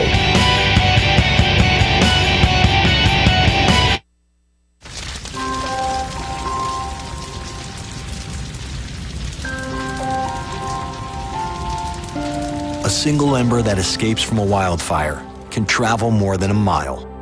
That single ember can ignite and destroy your home or even your community. You can't control where that ember will land, only what happens when it does. Get Fire Adapted now at fireadapted.org. Columbine, Virginia Tech, Tucson, Aurora, Fort Hood, Oak Creek, Newtown. Newtown. Newtown. Newtown. How many more? How many more? How many more colleges? How many more classrooms? How many more movie theaters? How many more houses of faith? How many more shopping malls? How many more street corners? How many more? How many more? Enough. Enough. Enough. Enough. Demand a plan. Right now. As a mom. As a dad. As a friend. As a husband. As a wife. As an American. As an American. As an American. As a human being. For the children of Sandy Hook. Demand a plan. No more lists of names. It's not too soon. It's too late. Now is the time. Before we all know someone who loved someone on that list. No more lists. No more. Who they might have been. No more. If we had just done something yesterday. It's time. We can do better than this. We can do better than this. It's time. It's time. It's time for our leaders to act. Demand a plan. Right now. Right now. You! Demand it! Enough. Enough. Enough. Enough.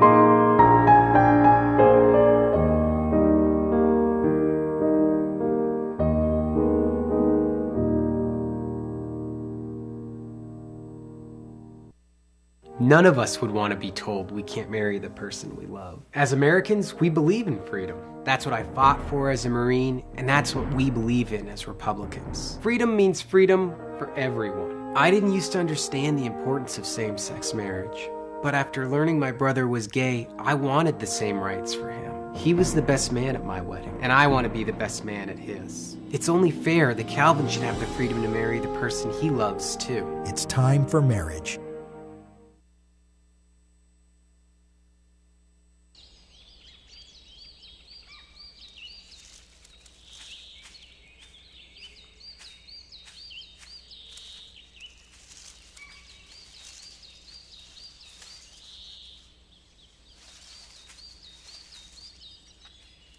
At Earth Justice, we defend the environment in the courtroom. Join our fight. When you take a seat, you take a stand. Earth Justice, because the Earth needs a good lawyer. So, I'm kind of new here, but I've noticed a trend. My human does this funny thing where she goes around and gets all my toys, and then she hides them in that basket by the door. But it's always the same basket, and it's always in the same place. And then she acts so surprised when I find them, but, she's putting them in the same basket. Again. It's like, hello? That's where you put it last time. You were the worst at hide and go seek.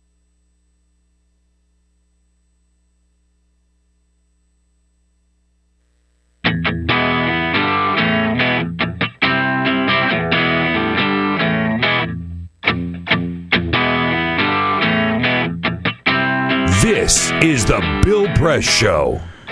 26 minutes after the hour. It is a Wednesday morning, January 22nd. The snow-covered Washington, D.C., coming to you live from our nation's capital. Kevin Cirilli is in studio with us. Hello. Reporter for Politico, particularly covering what's going on here in Washington. Good to have you with us. Thank you for having me. Kevin. And big news here on the political front. Former... But not very long ago, Governor of Virginia, Bob McDonnell, and his wife indicted yesterday on 14 charges of pay-to-play, right? Wow, exactly. And what a dramatic fall from political power.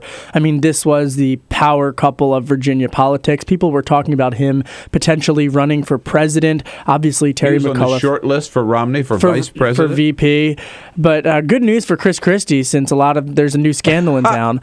But no, just the fact that they're both indicted. This is for illegally accepting gifts. These are charges that he vehemently denies. He says he broke no laws, but just the political culture in which something like this would go on. It's going to be a story that will unfold over the next couple of months. So what was going on is this, and we'll talk more about this and get McDonnell's response after the half, the break here at the half, but. Through all the time of his reign as governor, right, he was accepting gifts from this one businessman, a Rolex watch, vacation trips, some clothing, let the guy pay for his daughter's wedding. And then, this is what the charge is, of course, the governor was setting up meetings with state agency heads, sort of saying, you got to give this guy, you got to help this guy out. So it will look like a big quid pro quo. Not just the governor, but the governor's wife. Yeah. Both indicted. I don't think, I've never seen that before at all. Give us a call about it, 866-55-PRESS. This is the Bill Press Show. So this is my computer. This is your computer. Let's go on the internet. Let's go. Click it. Yes. Okay. I cursor in between the R and the E. Pressing dot. I want you to just push the area. She's gonna love me all over again. That's it. Jamaica, here you go. Here we go. Good job. Thank you. Thank you. And I did it by myself. Feel smarter. So, I'm kind of new here, but I've noticed a trend. My human does this funny thing where she goes around and gets all my toys, and then she hides them in that basket by the door. But it's always the same basket, and it's always in the same place. And then she acts so surprised when I find them, but, she's putting them in the same basket. Again. It's like, hello, that's where you put it last time. You were the worst at hide and go seek.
So, same time next week? Well, of course. Put away a few bucks, feel like $1 million. For free tips to help you save, go to Feed the Pig.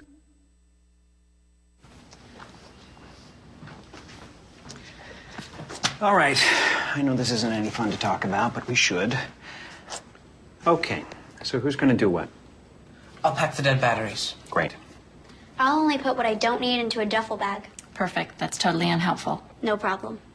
Meanwhile, I will try to comfort everyone by speaking in a calm voice. And I'll try to get the generator going without any gas. Oh, let's not forget the cell phones, which probably won't work. Right. And who is going to handle supplies? I can forget to do a list for us. Thanks, pal. Well, I think we couldn't be any less prepared. I'm proud of you guys. Talk to your kids about who to call, where to meet, what to pack. Visit ready.gov/kids for tips and information.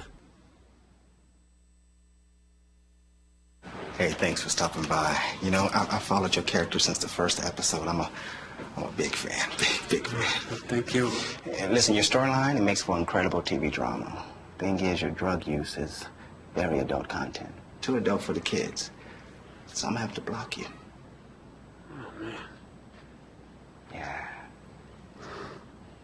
Well, have a good one. You're a nice lady.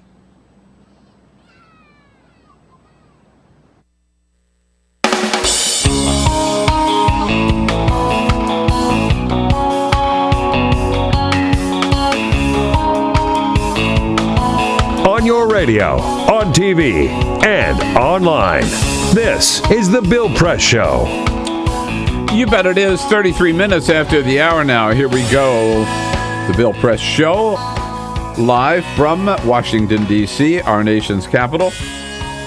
Brought to you today by the Utility Workers Union of America, the good men and women of the Utility Workers Union under President Michael Langford. Delivering vital services and a brighter future for all Americans, you bet. And their website is uwua.net. You can find out more about them there. To help us through the news of the day, Kevin Cirilli, reporter for Politico, here in studio with us as a friend of Bill this entire hour. Kevin, again, thanks for coming in. Thanks for having me.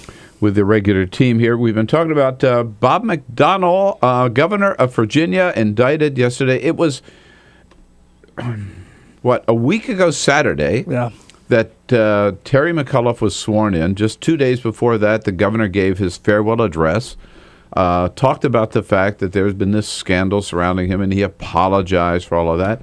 Well, the federal government yesterday indicted him and his wife, Maureen, on 14 counts of illegally accepting gifts, luxury vacations, and large loans from a wealthy Richmond area businessman who was seeking special treatment from the state government. And according to the feds, he got it in return for the gifts. Your questions of what if you heard about this, 866-55-PRESS. Here's what Kevin McDonnell said yesterday, that he thinks these are bogus charges. Nobody's ever been convicted on anything like this. Federal officials in Washington, in their zeal to find a basis for charging Maureen and me, have decided to stretch the law to its breaking point in this case. Stretching the law, and the mayor's or the governor's, ex-governor's defense is, hey, everybody does it. No other elected official has been successfully prosecuted for such conduct. Yeah. If it were applied as the law of the land, then nearly every elected official, for President Obama on down, would have to be charged for providing tangible benefits to donors.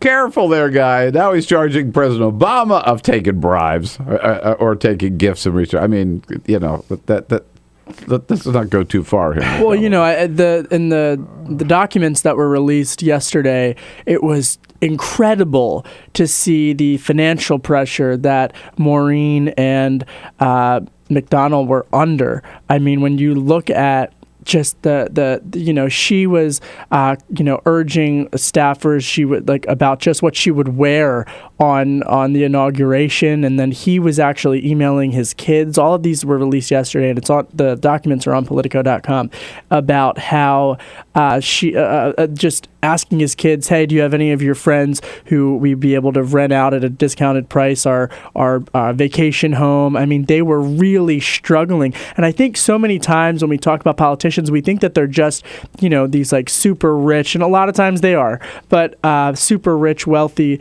millionaires. But to see sort of this couple that was potentially at one point the future of the Republican Party struggling financially, it's fascinating. Well, Crimea River. Yeah. I mean, but here's what I don't get. What is in this guy's head? And again, your comments welcome at 866-55-PRESS. This is a national story to this extent that, as you just pointed out a little while ago, Kevin, Bob McDonnell was talked about as a potential 2016 presidential candidate, and he was on Romney's short list for vice president last year, or 2 years ago now. So this is a big story. But what are you thinking? You're governor. You've got the whole political future ahead of you, right, in terms of national politics. And you take a Rolex guy from a guy who's trying to do business with the state, or you stay in his vacation home, or you tell him, you let him pay for your daughter's wedding? I don't care how rich or poor you are. You've got to say, wait, this doesn't look right. Let's say hello to Joey out in Chicago. Joey, what do you say? Good morning. He should talk to some of the Illinois governors about prosecuting. The past 5 of them went to prison. That's the surest way. Forget about getting caught with a gun or getting caught with pot. The surest way to go to prison in the U.S. is to become a governor of a state. I gotta tell you. I think you're right. It is true. Yeah, talk to a few former governors of Illinois about little pay to play here, right? So this good, but I do think reaching out and accusing all politicians of doing this, starting with President Obama, is, I mean, way wild charge. Yeah, I think he's going to go on offense, though. He really doesn't have a choice. He's going to try to go on offense because he's obviously playing defense right now, but I think a lot more is going to come out, perhaps against some of his political nemesis. Very good. In terms of going on offense, what he needs to do is hire the best lawyer he can find. Right? Yeah. He's not going to win it by making wild statements to the press like that. But if he's cleared, he has a good lawyer. If he's cleared, I mean, and you know, now we're getting into hypotheticals. If he's cleared, what more does this guy have to lose? Arguably, this was why he lost the election. I mean, it was a very tight election. But, you know, then he can get in. He wasn't up for re-election, remember? He cannot run for re-election. Right. No, right. Yeah. But he could launch a political comeback of the... I doubt it. Seriously. I think he's done after this. Even if he's cleared, it just stinks. It smells, I think. Yeah. Particularly the daughter's wedding, the Rolex, the whole thing.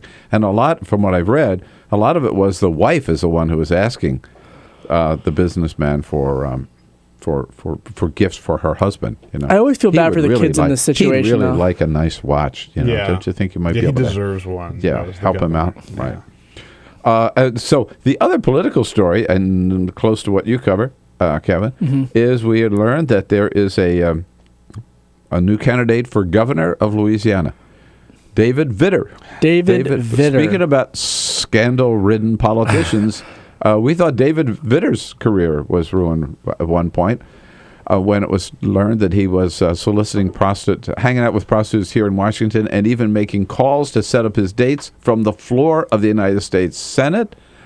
He is still, not only is he still in office, he was reelected senator from Louisiana, and now he says next year, he announced yesterday he's going to run. He's going to run for governor. And, you know, what's been fascinating to watch is just sort of he's keeping relatively a low profile in the Senate since that scandal, but he's used his time on the Senate Banking Committee to partner with the most liberal senator on the committee, Senator Sherrod Brown, on a plan that really has no chance of getting any traction. But it's Brown-Vitter essentially would really targeted big banks. And a lot of the financial institutions did not like this, and they couldn't understand why Vitter was twisting a thorn in their side.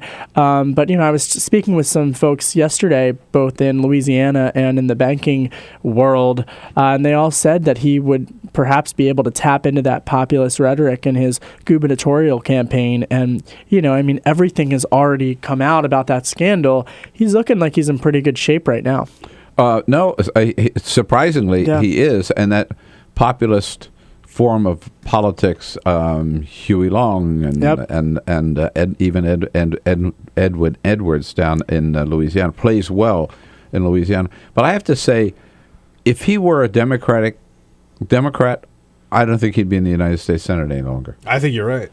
I think Republicans would have just ridden him and just driven him right out of office. No, I mean, caught seriously. in the sex scandal as a United States senator, particularly prostitutes. Look what happened to Elliot Spitzer. Yeah. Look what happened to Anthony Weiner. He never had sex with anybody. Yeah. Right. The whole So just the political survivability of a David Vitter compared to what has happened to some of the others, just I find astounding. That's why I'm saying now he may go all the way to become governor of Louisiana. Don't count out McDonnell. You never know. I mean, these people, just when you think they're done, they you know, who said there's no second act in American politics? Fitzgerald, right?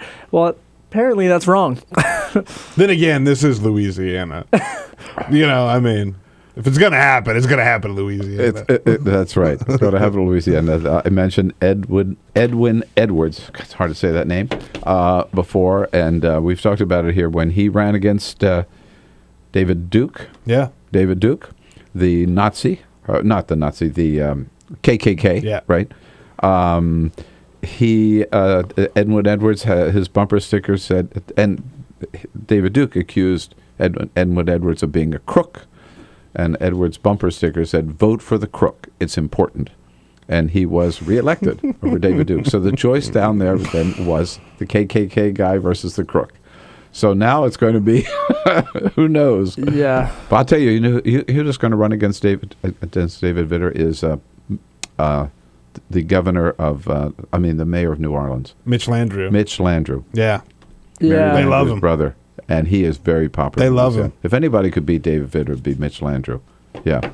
Who's been a guest on our show. That's right. And David Vitter hasn't, so therefore we support Mitch Landrieu. Speaking of Louisiana politics, Bobby Jindal is headed to Iowa next month, so 2016 watch. You know what? Forget it. Bobby. Really? Forget it. Bobby Jindal never make it. He won't make it through the Iowa straw poll. Yeah. He's been given several chances to sort of make his name on a national stage, and he just...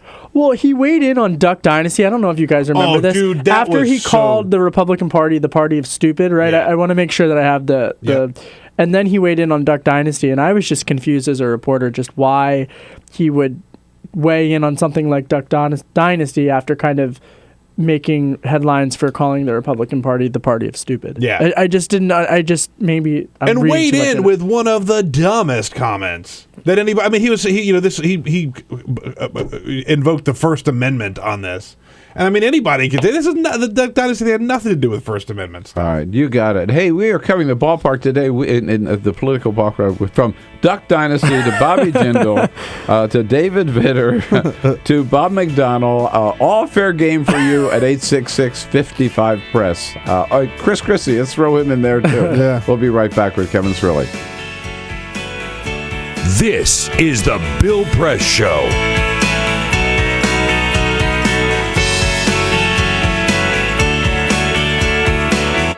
This is my computer. This is your computer. Let's go on the internet. Let's go. Click it. Yes. Okay. I cursor in between the R and the E. When I say dot, I want you to just push the area. She's gonna love me all over again. That's it. Jamaica, here you go. Here we go. Good job. Thank you. And I did it by myself. Feel smarter. So, I'm kind of new here, but I've noticed a trend. My human does this funny thing where she goes around and gets all my toys, and then she hides them in that basket by the door. But it's always the same basket, and it's always in the same place. And then she acts so surprised when I find them, but, she's putting them in the same basket. Again. It's like, hello? That's where you put it last time. You were the worst at hide and go seek.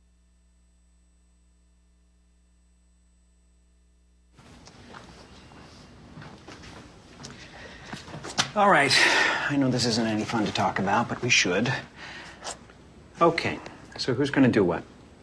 I'll pack the dead batteries. Great. I'll only put what I don't need into a duffel bag. Perfect. That's totally unhelpful. No problem. Meanwhile, I will try to comfort everyone by speaking in a calm voice. And I'll try to get the generator going without any gas. Oh, let's not forget the cell phones, which probably won't work. Right. And who is going to handle supplies? I can forget to do a list for us. Thanks, pal.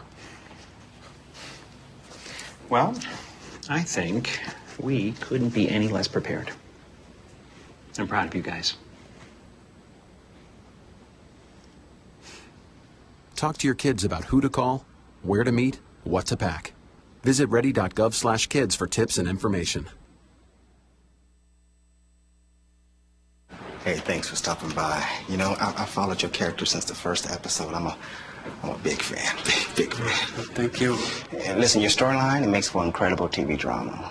Thing is, your drug use is very adult content. Too adult for the kids. So I'm gonna have to block you. Oh, man. Yeah. Well, have a good one. You're a nice lady.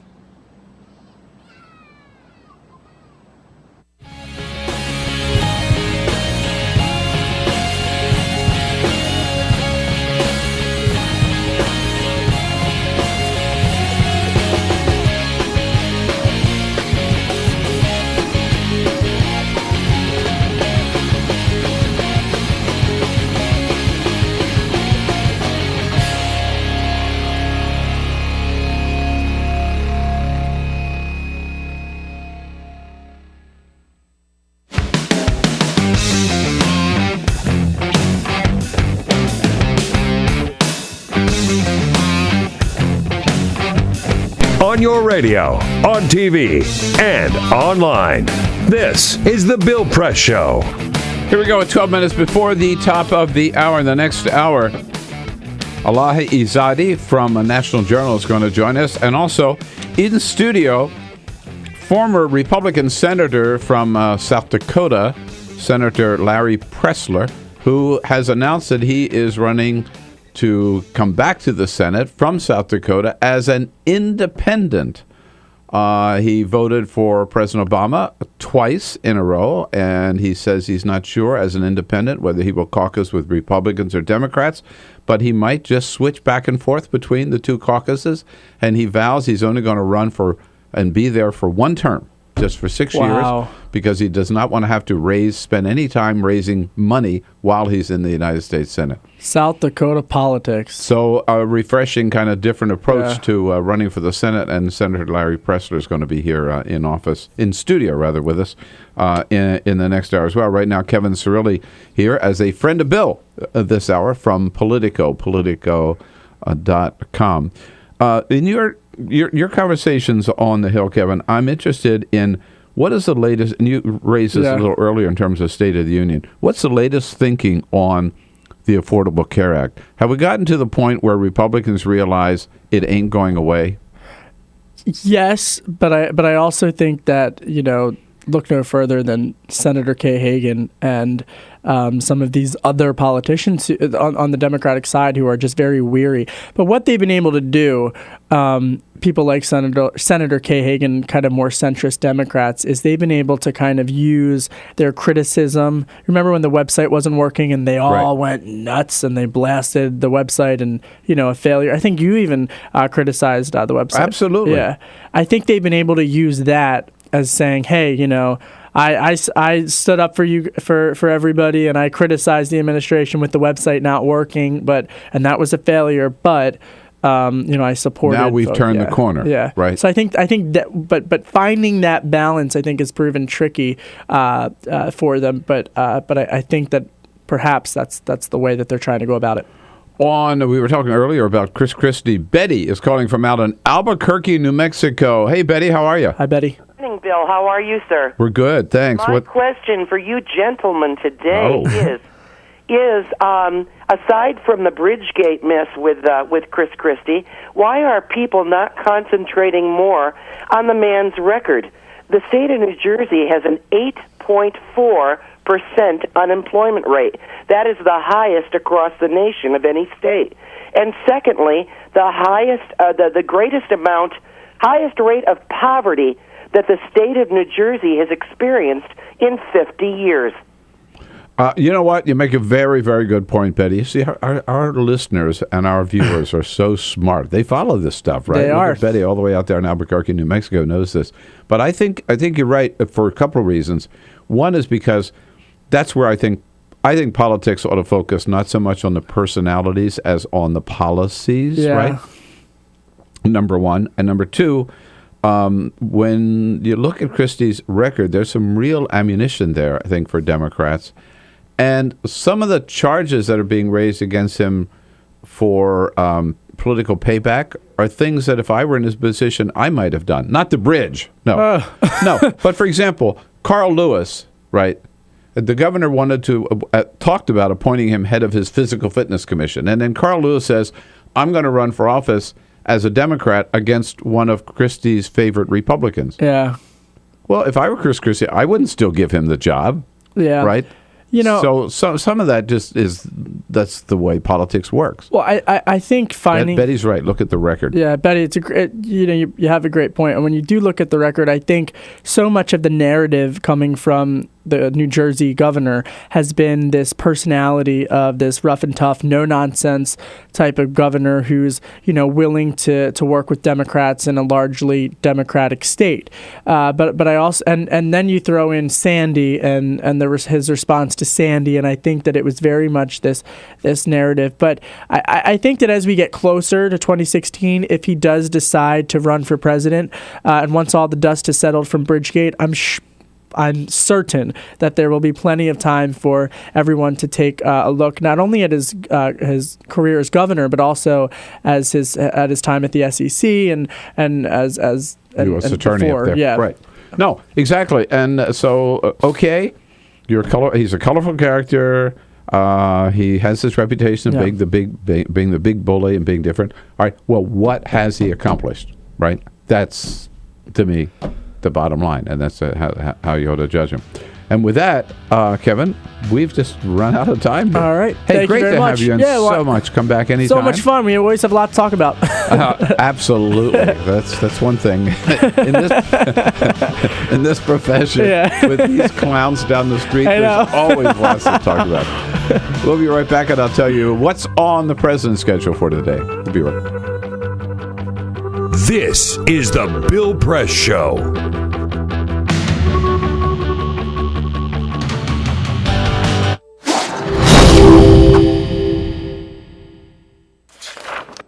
In 1920s America, the Great Depression effectively erased consumer demand. Struggling manufacturers needed new ways to get people buying again. Innovative production processes like stamping and use of molds allowed them to use new materials for their designs. Products using vinyl, chrome, aluminium and plywood began appearing. American industrial designers began introducing streamlined, efficient shapes that shouted progress. Bel Geddes pioneered what we now refer to as utilitarian art. Things that had little reason to look sleek, now all of a sudden did. At the 1939 World Fair featuring Bel Geddes' immensely popular Futurama exhibit, a new era of American industrial design proudly claimed to be building the world of tomorrow. Americans found great positivity in these futuristic forms. Yay. Things were looking up. American industrial designers realised that by making objects look great, people simply wanted them more. From cars to kitchen appliances, the most influential society on earth was spending money again. Mass consumption had arrived. Advertisers finally had lots to talk about. Personal taste could be expressed through the things you bought. Style became equally as important as function. Chair designers like Eames and Saarinen didn't just design seating, they created desirable lifestyles. People behind the products suddenly were stars. Everyone wanted to know who they were. Raymond Loewy was one of the shining lights of American industrial design. His face ended up on every coffee table in the nation. Toothpaste packaging promised whiter teeth. Washing powder packaging promised whiter whites. Who knew such simple household objects would shape the tastes and ambitions of an entire society? American industrial design improved America, functionally, culturally and intellectually, and exported it around the globe.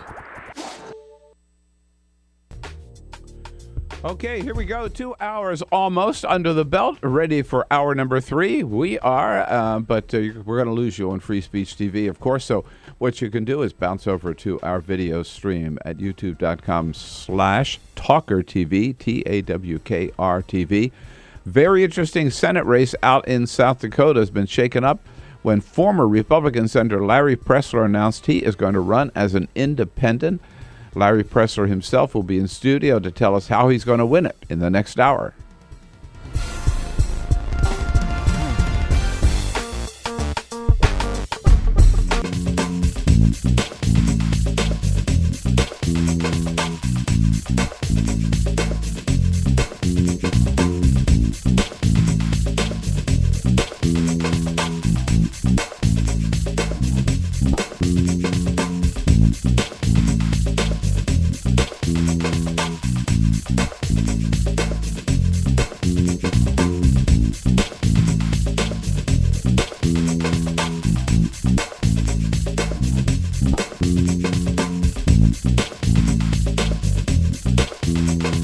Elahe Izadi will be here in studio with us, as well as a former Republican senator from South Dakota, Larry Pressler, who is running again, wants to get that seat back, this time running. He's been out of the Senate for a few years, but he's running this time as an independent. Tell us all about it. A man who admits that he was a friend of President Obama's and voted for him twice, Republican senator, former from South Dakota. On the president's schedule today, he and the vice president get the daily briefing at 10 o'clock. Then they meet with the President's Commission on Election Administration, all about making it easier for people to vote. That meeting was rescheduled from yesterday, canceled because of snow. Then the President and the Vice President have a meeting with select cabinet secretaries of the Council on Women and Girls. They have their weekly lunch together today. Then the two of them host an event for the Council on Women and Girls in the East Room of the White House later this afternoon. They're squeezing a lot of stuff in today. Later this afternoon, they meet with Treasury Secretary Jack Lew. And in the middle of all of that, Jay Carney will meet with us, White House reporters, at 12:45. This is the Bill Press Show.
Broadcasting around the nation, on your radio, on your TV, and online. This is the Bill Press Show. It's the whiteout of 2014. That's what they're calling it already. The big blizzard hitting the East Coast. We got the snow that was predicted yesterday right on time. 10 o'clock yesterday morning, I said that's when it was going to start, and it did, and went until 10 o'clock last night. But we are all here today. Snow can't stop us. We've got too much to talk about, and it's good to have you with us this Wednesday morning, January 22nd. Thank you for joining us on your local progressive talk radio station. Coast to coast, anywhere in this great country, you are there. We are here for you. Also, you can watch us, of course, on our video stream at TawkrTV. It's a YouTube channel, youtube.com/TawkrTV. With what's happening here with the weather, what's happening with Chris Christie, Bob McDonnell in Virginia, President Obama with a busy day at the White House. We got lots to talk about. You'll want to give us a call. 866-55-PRESS is how do you do it, or send us your comments on Twitter at BP Show or on Facebook at facebook.com/Bill Press Show. She has been here in studio with us before, but not this year, I don't believe. Elahe Izadi is a staff correspondent covering all things politically Washington-related for the National Journal. Elahe, nice to see you. Thank Likewise. you. Thanks for coming in. Thanks for having me. Make it okay? No. My toes are still numb, but nothing can stop me. No, I should have said it's not just the snow, but the polar vortex is back too. So we got. Oh yeah. It's cold out there today. Yesterday when we were talking, it was like 37 degrees. Right. And this morning when I got in my car, 5. it was like 7. Yeah. So dumb. Thank you for making it in, Peter, through the cold. Oh, I wouldn't miss this for anything in the world. Remember that. Peter Ogburd, Elisa Murphy here on the team. Good morning. Thank you guys. Alicia Cruz, who's got the toughest commute of all, and Cyprian Bolding, the second toughest commute, but everybody's here on the job this morning. Everybody gets the Spirit Award thank today. you. And think about Bill de Blasio. He's been mayor of New York as of yesterday, for today's 22 days, right? Mm-hmm. Yesterday, 21 days, and he's already had 2 major snowstorms. But he announced yesterday, here's how much snow they had in New York, but we're going to take care of it. We have, depending on the part of the city, between 3 inches and 7 inches of accumulation already. And again, in some parts of the city, as of this moment, we expect to get as much as 14 inches of accumulation. And I think it's from what we've heard, everything worked. They got the plows out and New Yorkers aren't complaining. I mean, that's saying something for New Yorkers, Yeah, right? the city hasn't shut down. No. And they had 13 inches in Philadelphia. We had about 4 to 7 inches here, depending on what part of the Washington area you lived in. So it was a real winter storm. Oh yeah, it's the real deal. Are things open today, Peter? My kid's school was canceled today. So yeah, there are some areas outside of D.C., like in the suburbs, that were canceled. Schools in D.C. too, and federal government 2-hour delay. Oh, is that what it is today? Yeah. 2-hour delay. Yeah.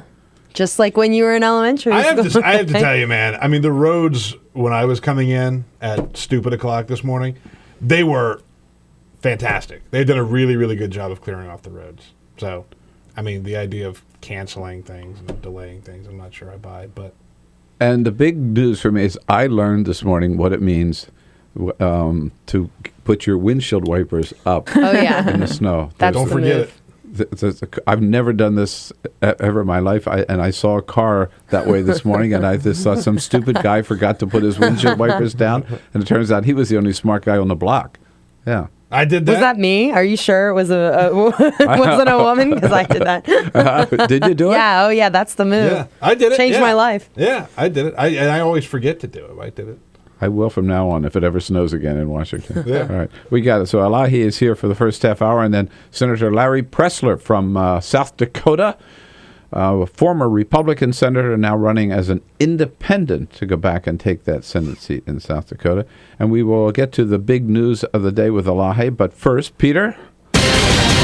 This is the Full Court Press. Just a couple of other stories making news. So you know how an NFL touchdown works, right? You score a touchdown, you get 6 points. You kick a field goal, that's 7. Or you can go for 2 points, and then you get a 2-point. That would be a total of 8. Of course I know how that works. I'm just explaining in case you weren't familiar with football. We're here. Thanks, Peter. The reason I'm bringing this up... I know I needed it. Well, the reason I'm bringing this up is because they're talking about changing it, right? Huh. So Roger Goodell and the NFL, he's the NFL commissioner, sat down with the league's competition committee, and they're working on a proposal that says they're going to eliminate the extra point kick, because it'll speed the game up and make it go a little bit faster. These days, it's essentially an automatic, right? Like everybody makes it. Out of 1,200 attempts, only 5 were missed in the last year. So it does happen that they're missed, but they just say, like, it's a given, you're going to get that extra point. So they're going to get rid of it altogether, and then when you score a touchdown, you get 7 points. And then if you want to go for an extra point, then you have to go for the 2-point conversion, scoring another touchdown by either passing or running. I'm not a football expert. Is there other kicking involved aside? There will be no more kicking involved in this. But in the game, there will still yeah. be kicking. There will still be kicking. So I wonder how that will affect kickers. You'll still be kicking field goals and punting and things like that, but you won't have to do it after every. How fast is that going to speed up the game? I mean, not by a ton. But if you're Denver that scores, 7 touchdowns every game, that's a 3-minute. Well, but the other thing is there could be games lost because they did not get the extra point. Well, yeah, that's a good point. No, I mean, so I don't think it's fair at all. Yeah. And I think actually they take a point away if you go for the extra 2 and don't make it. Yeah, they're going to take an extra point it away off. to where you go back down to 6 by this under this proposal. Under this thing, so you can either just take the 7 or gamble and either go for the 8. But then if you don't get it, you know what they say: if it ain't broke, don't fix it. I kind of agree. I'm not sure that I'm. Leave it alone. Leave it alone.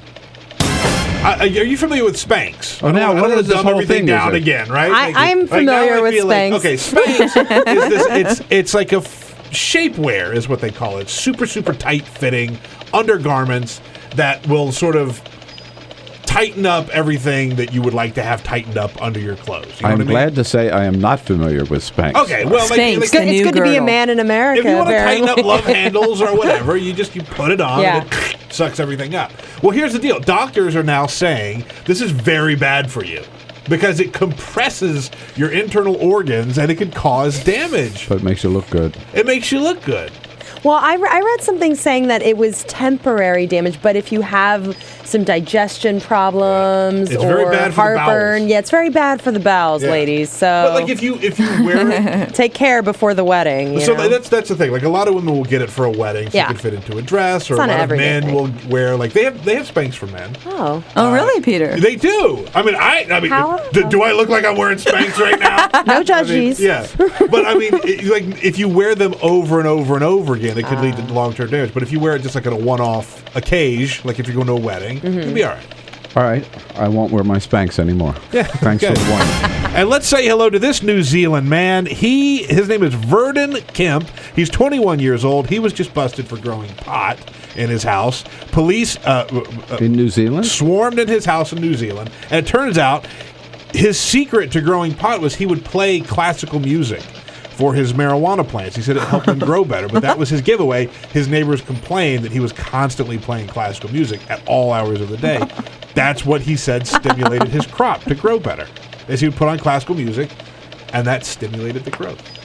That's why I heard so much Mozart when I was in Colorado the last time. That's it, yeah. Big classical music. They just have amplifiers in the streets. Yeah, it was booming out, and I was just wondering what that was all about. They're getting classy There you go. in Yes, Colorado. Keep it classy, Colorado, right? Yeah. Indeed. Well, I know of all the many things you've been writing about lately and covering, and we haven't yet talked about this whole battle over sanctions for Iran. The president saying, let's give diplomacy a chance, basically, and Bob Menendez and others in Congress saying, no, let's tighten the screws even some more. How's that playing out? Yeah, so right now, as you know, Senate's on recess, and there's this pending sanctions bill in the Senate. 59 senators have signed on as co-sponsors, including 16 Democrats. And Senator Kirk has said he believes there are more than 70 votes in the Senate for this piece of legislation if Harry Reid brings it to the floor. But it doesn't look like it's going to come to the floor. There's a lot of pressure from the White House against this, the argument being that right now there's this 6-month window, right? The interim deal with Iran began on Monday. There's this 6-month window. And I saw they've already started inspecting. I mean, there were... Yeah, I mean, that's part of this, right? So there's this 6-month window, show of good faith on either side, modest sanctions relief, inspections to prove that they're not further enriching and all that sort of stuff. And within the 6 months, they're hoping to get to a comprehensive deal. The White House is saying, look, if you now pass additional sanctions, that's going to complicate it.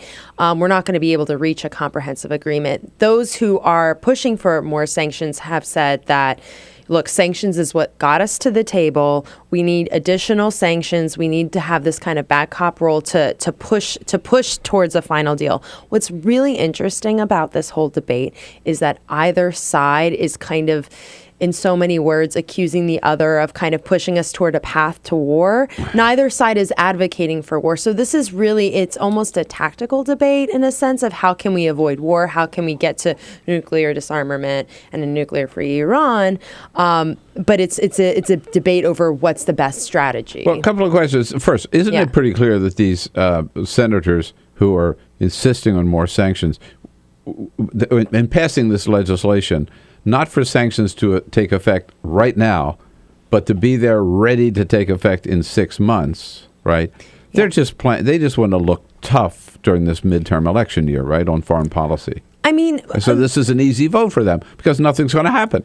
Well, the flip side of that, though, is the last sanctions legislation, the White House didn't want that either. And that passed with 100 senators on it. So sanctions have never been anything any administration has really been pushing hard for, but once they got them, they used those tools. And so you can make the argument that this time around should be no different. I think the window and the chance for diplomacy has definitely changed the equation, and you're having a number of Democrats slowly coming out and saying, look, now's not the time. Some kind of quietly saying this modestly, and some very forcefully, like Senator Dianne Feinstein of California, chair of the Senate Intelligence Committee. She made a very forceful speech on the Senate floor last week against sanctions, saying this is going to put us toward a path toward war. Oh, so she's opposing. Yeah, she's opposed. There are a number of prominent lawmakers who are opposed. In December, all the chairs of the Senate, 10 chairs of Senate committees, Democrats, wrote a letter to Harry Reid saying, don't bring this. So you've got folks like that saying no. Okay, so the president, if it were to pass, the president would veto it. That's right. Are there enough votes to override a veto? That's the question. Senator Mark Kirk from Illinois, Republican, won championing sanctions along with Bob Menendez from New Jersey. Kirk has said that he thinks there are more than 70 votes there by his count if it comes to the floor. Now, the question is, will those senators, particularly the Democrats, vote to override a presidential veto? We asked Senator Blumenthal, Democrat from Connecticut, who is a co-sponsor of sanctions, would he vote to override a presidential veto? And he said, I don't think it'll come to that. So it's unclear whether some of these Democrats who want to be on board with Obama would do that. That's a big leap for them. Right? Exactly. You also have written about, we talked a little bit about this in the last hour, yesterday announced David Vitter, Senator, Republican, scandal-ridden from Louisiana, running for governor. That's right. This isn't really a secret. So people in Louisiana don't care? Well, people in Washington and Louisiana have known that this has kind of been his intention for a while. A lot of the more recent things he's done in the Senate have kind of been viewed through that political lens. Back in September, when he was pushing for an amendment on Obamacare dealing with staffers, Harry Reid said, well, I'm sure this will help him get elected as governor, which I don't think will be a bad thing. Basically saying, I wouldn't mind if he left here. But, the scandal you're referring to, 2007, D.C. Madam scandal. But look, he got elected in 2010, 3.5 years after that broke. So I think the thinking back in Louisiana is that's really not going to be a big issue for him anymore. He was able to recover pretty well from that. His wife was there by his side, and he apologized for it, and he has moved on. Yeah. And you're right. I think the people in Louisiana who have ridden through political scandals before probably have decided, at least Republicans in Louisiana, this is not an issue for them.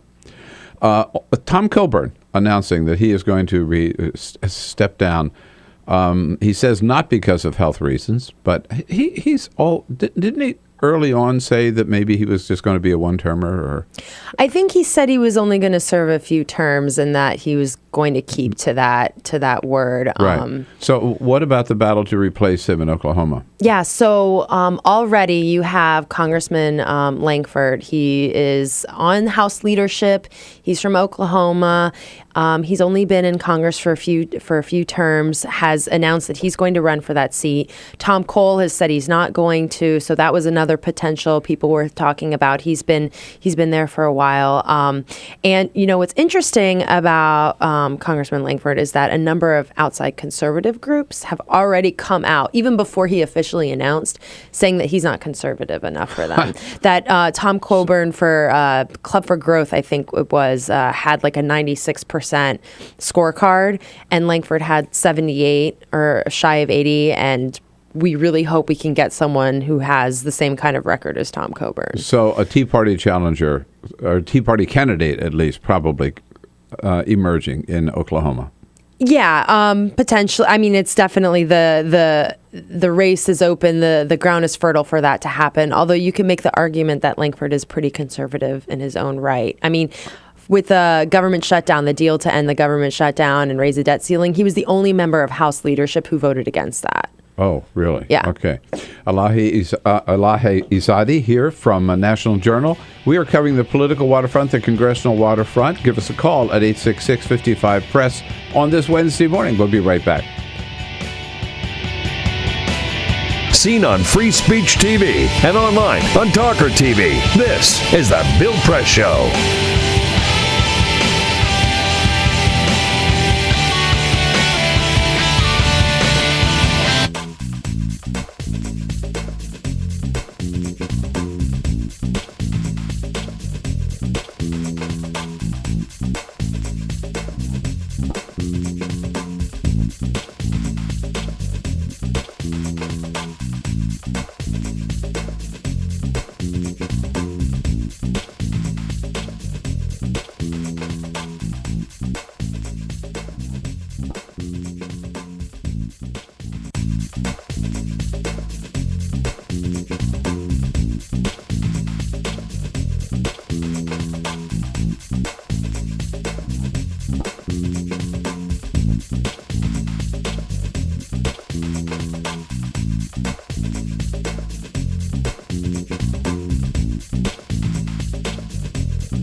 This is the Bill Press Show.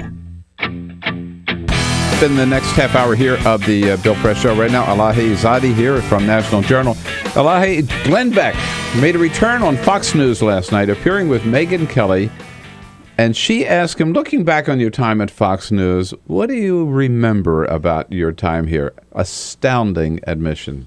I remember it as an awful lot of fun, and that I made an awful lot of mistakes, and I wish I could go back and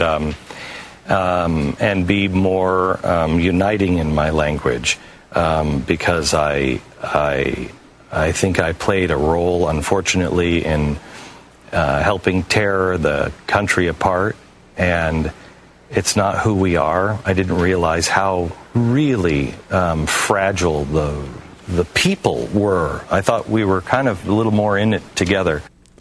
I played a role in tearing this country apart. That's all he did for his time on Fox News, right? I mean, did you set that as your ringtone, Bill? Like, that clip? That admission? I mean, it's really fascinating, and I wonder if you're going to be hearing more of that from other conservative commentators and liberal, maybe. Who knows? No. 2 years? No, but first of all, nobody tried to tear this country apart more than Glenn Beck. That's what he did every day, day in and day out. But you know what? He's still doing it on the Blaze. I just don't believe him. No. I don't believe him for a second. No. Interesting that he came out and said it. But I like the ringtone idea. Yeah, you should do it. Elahe, great to see you. Likewise. Thanks for coming in today. Thanks all right. for having me. We'll be back with Senator Larry Pressler. This is the Bill Press Show.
online. This is the Bill Press Show. Kathy Kemper, I think she's a mutual friend of ours. 33 minutes after the hour now. Here we go. It is the Bill Press Show this Wednesday. What am I saying? Wednesday morning, January 22nd. Great. Yeah, I wish it were Friday, too. Great to see you this morning. Thank you so much for joining us. We are coming to you live, coast to coast, on your local Progressive Talk radio station, and, of course, on our video stream at TawkrTV, youtube.com/TawkrTV. Brought to you in part this morning by the International Association of Iron Workers, the good men and women of the Iron Workers Union under President Walter Wise. The sky is the limit for them. You can find out more about their good work and all the great projects they're involved in this country at their website, www.ironworkers.org. The 2014 midterm elections, some very, very important Senate races, as well as every member of the House up for re-election. And there was one Senate race out in South Dakota. Everybody thought was just going to be, kind of a routine race, not very exciting, because it's just going to be with Tim Johnson retiring, one Republican, one Democrat, and we'll see what happens in that red state. And oh, lo and behold, a big surprise. A former Republican senator from South Dakota says, I'm going to take a look at that, and I'm going to run as an independent. Senator Larry Pressler joining us in the studio this morning. Senator, it's nice to see you again. Nice to see you. I remember the days when I was at Crossfire, and you would come in as a guest on Crossfire or on CNN. Very nice to be here. So you're still at it, right? I'm still at it, and you're still at it. Exactly. Congratulations. Thank you. So why are you running again? You were in the Senate for 3 terms after serving 4 years in the House. Why do you want to go back to the Senate, and why do you want to go back as an independent? Well, I think I could make a difference in terms of ending the poisonous deadlock between Republicans and Democrats in our Congress. I think that we now have 2 independents in the Senate. If we could get 1 or 2 more, it would start to build some critical mass. There'd be kind of a swing group in the middle who would be able to break some of these deadlocks. I think, for example, that Senator Angus King of Maine has done a terrific job on the recent budgetary matters in working with both sides.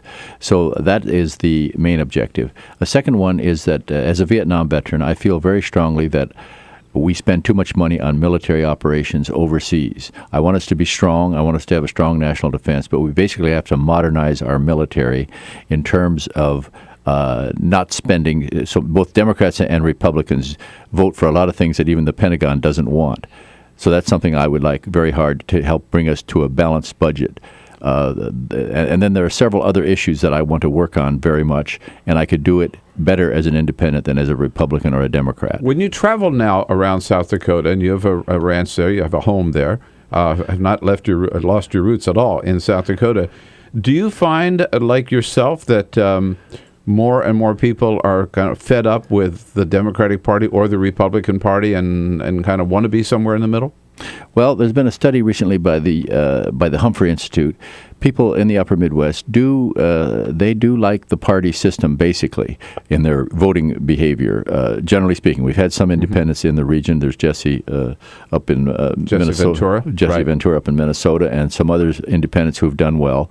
But generally speaking, people would rather stick with Republican or Democrat. So I'm making the difficult argument that at this time in our history, we need more independents, or at least another independent, in the United States Senate to see if we can break this deadlock, this poisonous deadlock between Republicans and Democrats. The problem is independents are not accustomed to giving money. They're not accustomed. Part of the reason they're independents is because they don't like politics. Right. And so as I go about, everybody says, oh, great, it's wonderful that you're running as an independent. That's such a good thing for our country at this moment. But they don't write out the checks the way Republicans and Democrats do. So I'm having a very difficult time in fundraising, but I'm making up for it with a sort of a new kind of a volunteer. We're going to have a very low budget campaign, and I think we will win. It's kind of a learning process, right, for people to say this is why having independence is important, and the only way independents can get there is if you help them, right? They've got to. Yes, I'm keeping a small journal called "Running as an Independent" about the contradictions. Now, everybody says that we need sort of a new political movement. Everybody says we've got to end the fact that the 2 political parties are mainly sieves of money. I mean, if you're the Republican or the Democratic candidate in South Dakota, you just get you get millions of dollars from out-of-state sources, and I will get none of that. But at some point, the public also has been very apathetic. The public's got to wake up and start voting for what they say they believe in, and I'm giving the voters, the people of South Dakota, the chance. Now, you have also said that your candidacy is refreshingly different, not only because you're running as an independent, but as I understand it, you have vowed that if elected, you would serve only one term. Why? Yes. Well, I'm 71 years of age. First of all, I'm in great shape, and I've said to my younger opponents that should they like a 5-mile run, if they feel I'm too old, I'm ready. I do that every day. So I've challenged them to a 5-mile run. But in any event, that'd be a good. Yeah, I'd like to see that. We could settle it that way. Just have a little. Yes. But in any 5K event, and I'm really not dying to go back into the Senate per se, because it's hard work, it's tough work, it's a tough place to be. I've been there for 3 terms, so I'm not really building my resume, and this will really sound strange, but I believe I'm doing this out of dedication to my country and to South Dakota.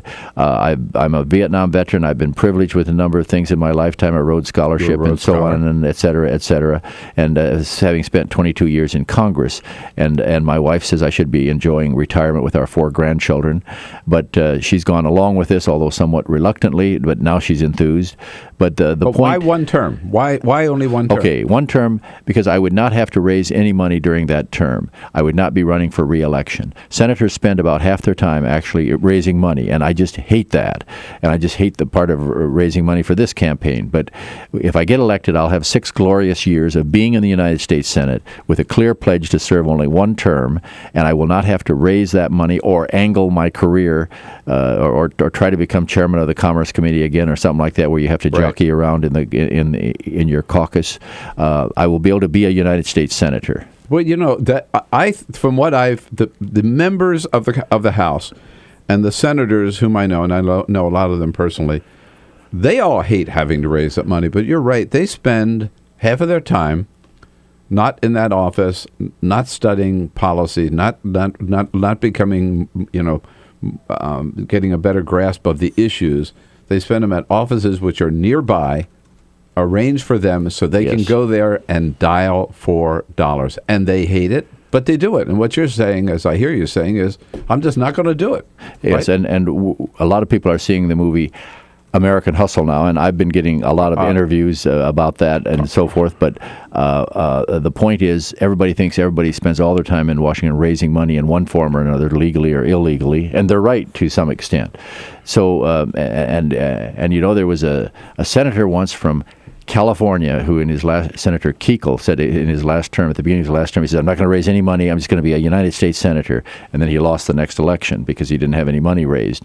But I'm not going to run more than once, and this is hard. It's hard for me to run once because I've already got that on my resume. I mean, I've already been a United States Senator, and it's a tough job. So you are being too humble here, Senator. You mentioned American Hustle. American Hustle, for those of you who haven't seen it, it's all about the scam scandal here in the 70s that rocked the United States Senate because as part of a sting operation, federal investigators came in and dressed some of them as Arab sheikhs. They did this with some local politicians in New Jersey and United States senators and offered them bribes for certain votes. And some of them accepted those bribes and went to prison. There was one United States senator who was offered a bribe, and he said, get out of here, I won't take it. Senator Larry Pressler, right? Well, that's very kind of you. Yes, that's what the Washington Post said. And they wrote it again. Be damn proud of that. And yes, I guess I am. I'm a little hesitant, though, to go out campaigning and saying, vote for me because I turned a bribe down. And I'm not sure that's a little bit of a stretch. I'm not sure that's a good bumper sticker, but it's good. It's a good thing to be able to say, and people should know it. American Hustle is connected in this way: is that people believe quite correctly that most people are forced to have to raise money.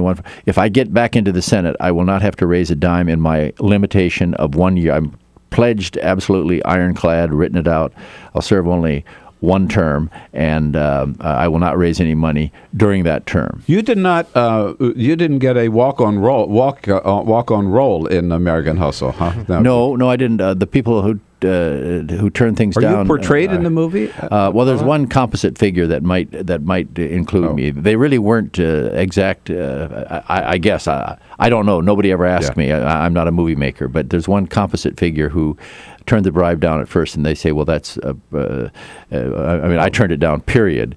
And took different steps. So I got I got 15 minutes of immense praise. Walter Cronkite called me a hero, and I said I don't consider myself a hero for turning down a bribe. And there were different. The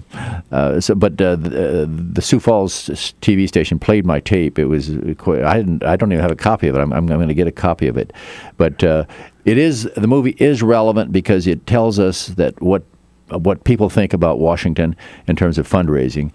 The United States senators have to spend half their time raising money.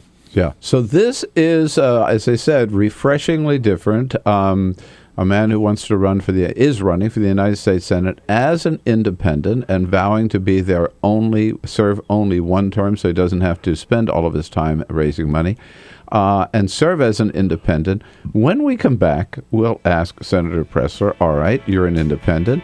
Does that mean, how are you going to caucus? You're going to caucus with the Republicans or the Democrats? He is a Republican. We'll find out when we come back here on the Bill Press Show. Your call's welcome. You got a chance to, you don't have to be from South Dakota to have a question for Senator Pressler. 866-55-PRESS. We'll be right back. This is the Bill Press Show.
seen on Free Speech TV and online on TawkrTV. This is the Bill Press Show.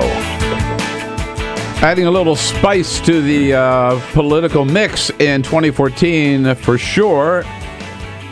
Former Senator Larry Pressler heading back into the Senate as an independent. I said incorrectly that he is a Republican still. He's registered now as an independent and running for Senate in South Dakota as an independent candidate, and vowed to spend, if successful, only one term the next 6 years in the United States Senate. And Senator, again, thank you for coming in. Good to have you with us.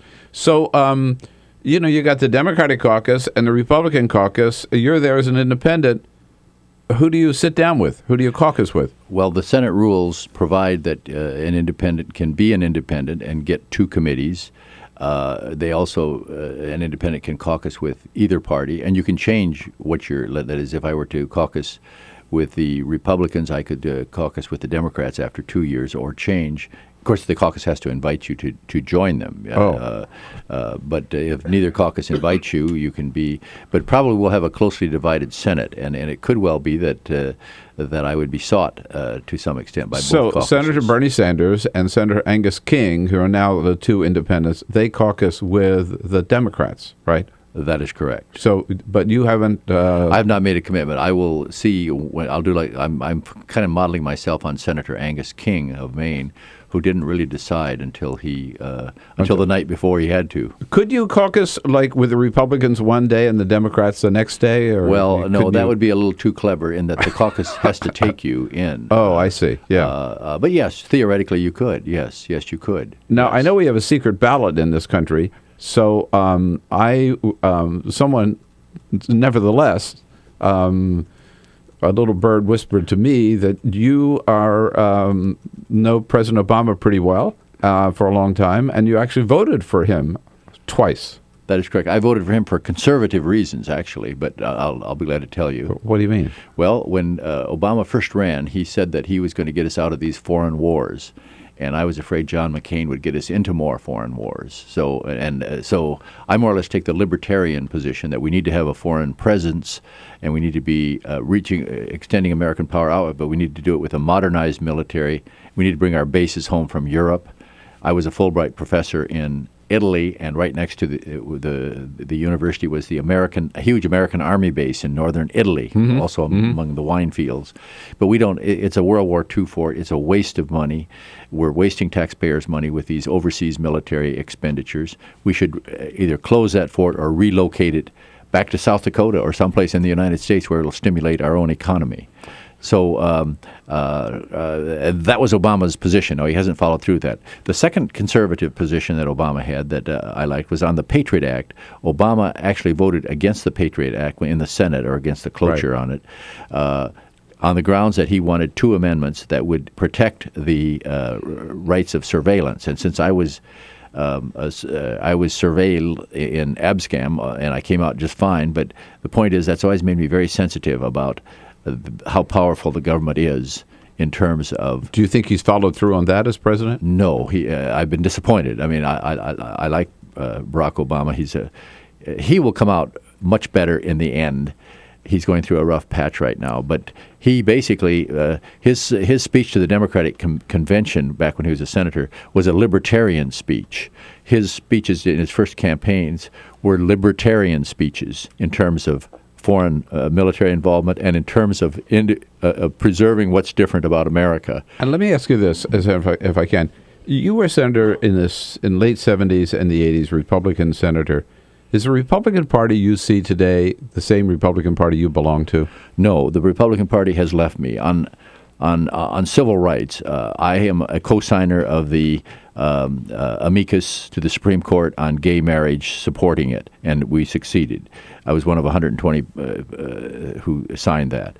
That is basic civil rights. We now have gays in the military, and I feel strongly that that's a civil rights issue. In my state, we have our Native Americans. We have a lot of Somalians coming. We have a lot of Hispanics coming into our state of South Dakota, and we have to be very careful on civil rights. We cannot become known as the Mississippi of the North. So that's one thing that I've been very outspoken on all my life. I marched with Martin Luther King when I was a young man, and I was a co-sponsor of the Equal Rights Amendment for women, or women mainly in line, when I was in the Senate. And I've always been very strong on civil rights. So I feel the party hasn't moved in that direction. The second thing is that Republicans actually vote for bigger deficits because they vote for corporate subsidies. Republicans vote for all, and Democrats do too, vote for all military spending, and they vote for corporate subsidies. So therefore, that's why a Republican president's deficits are frequently higher than a Democratic president's deficits. And in particular, the Republican Senate votes for much higher deficits. And I'm in the Fix the Debt group, the Simpson-Bowles group. I'm a volunteer on the Congressional Advisory Committee, and the problem with the deficit has come from the no new tax pledge that Republicans have to make, which does away with any, it's not the new taxes, it's doing away with the deductions that need to be changed. So there are some things, but the Democrats... I didn't join the Democratic Party because they have a lot of problems, too. All right, Senator, we could go on and on. I'd love to. And I thank you so much for coming in today. You make me almost want to go to South Dakota and re-register as an independent. Well, you don't have to do that. You just come out and help circulate my petitions. We have to get them in by March 25th, and that's tough because it's hard for an independent to get on the ballot because the two parties have it fixed up. Well, lots of luck, and thanks for making us part of the program here. It's Senator Larry Pressler. You'll hear a lot more about him in South Dakota. We'll be right back. This is the Bill Press Show.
The Parting Shot with Bill Press.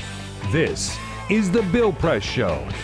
Well, we kind of ran out of time there today. Really no time even for a parting shot. By the way, I forgot to mention when he was here, Senator Larry Pressler, running again as an independent in South Dakota. You can reach him and find out more about his campaign at LarryPressler.com. And the other big political news of the day, former Governor Bob McDonnell in Virginia and his wife indicted on 14 counts of pay to play, helping a Richmond businessman in return for all kinds of lavish gifts and vacation. And the governor insists that he did nothing wrong. We'll have more about that tomorrow and more about what's happening, the latest with Chris Christie. So have a great Wednesday, folks. We'll see you right back here again tomorrow morning. This is The Bill Press Show.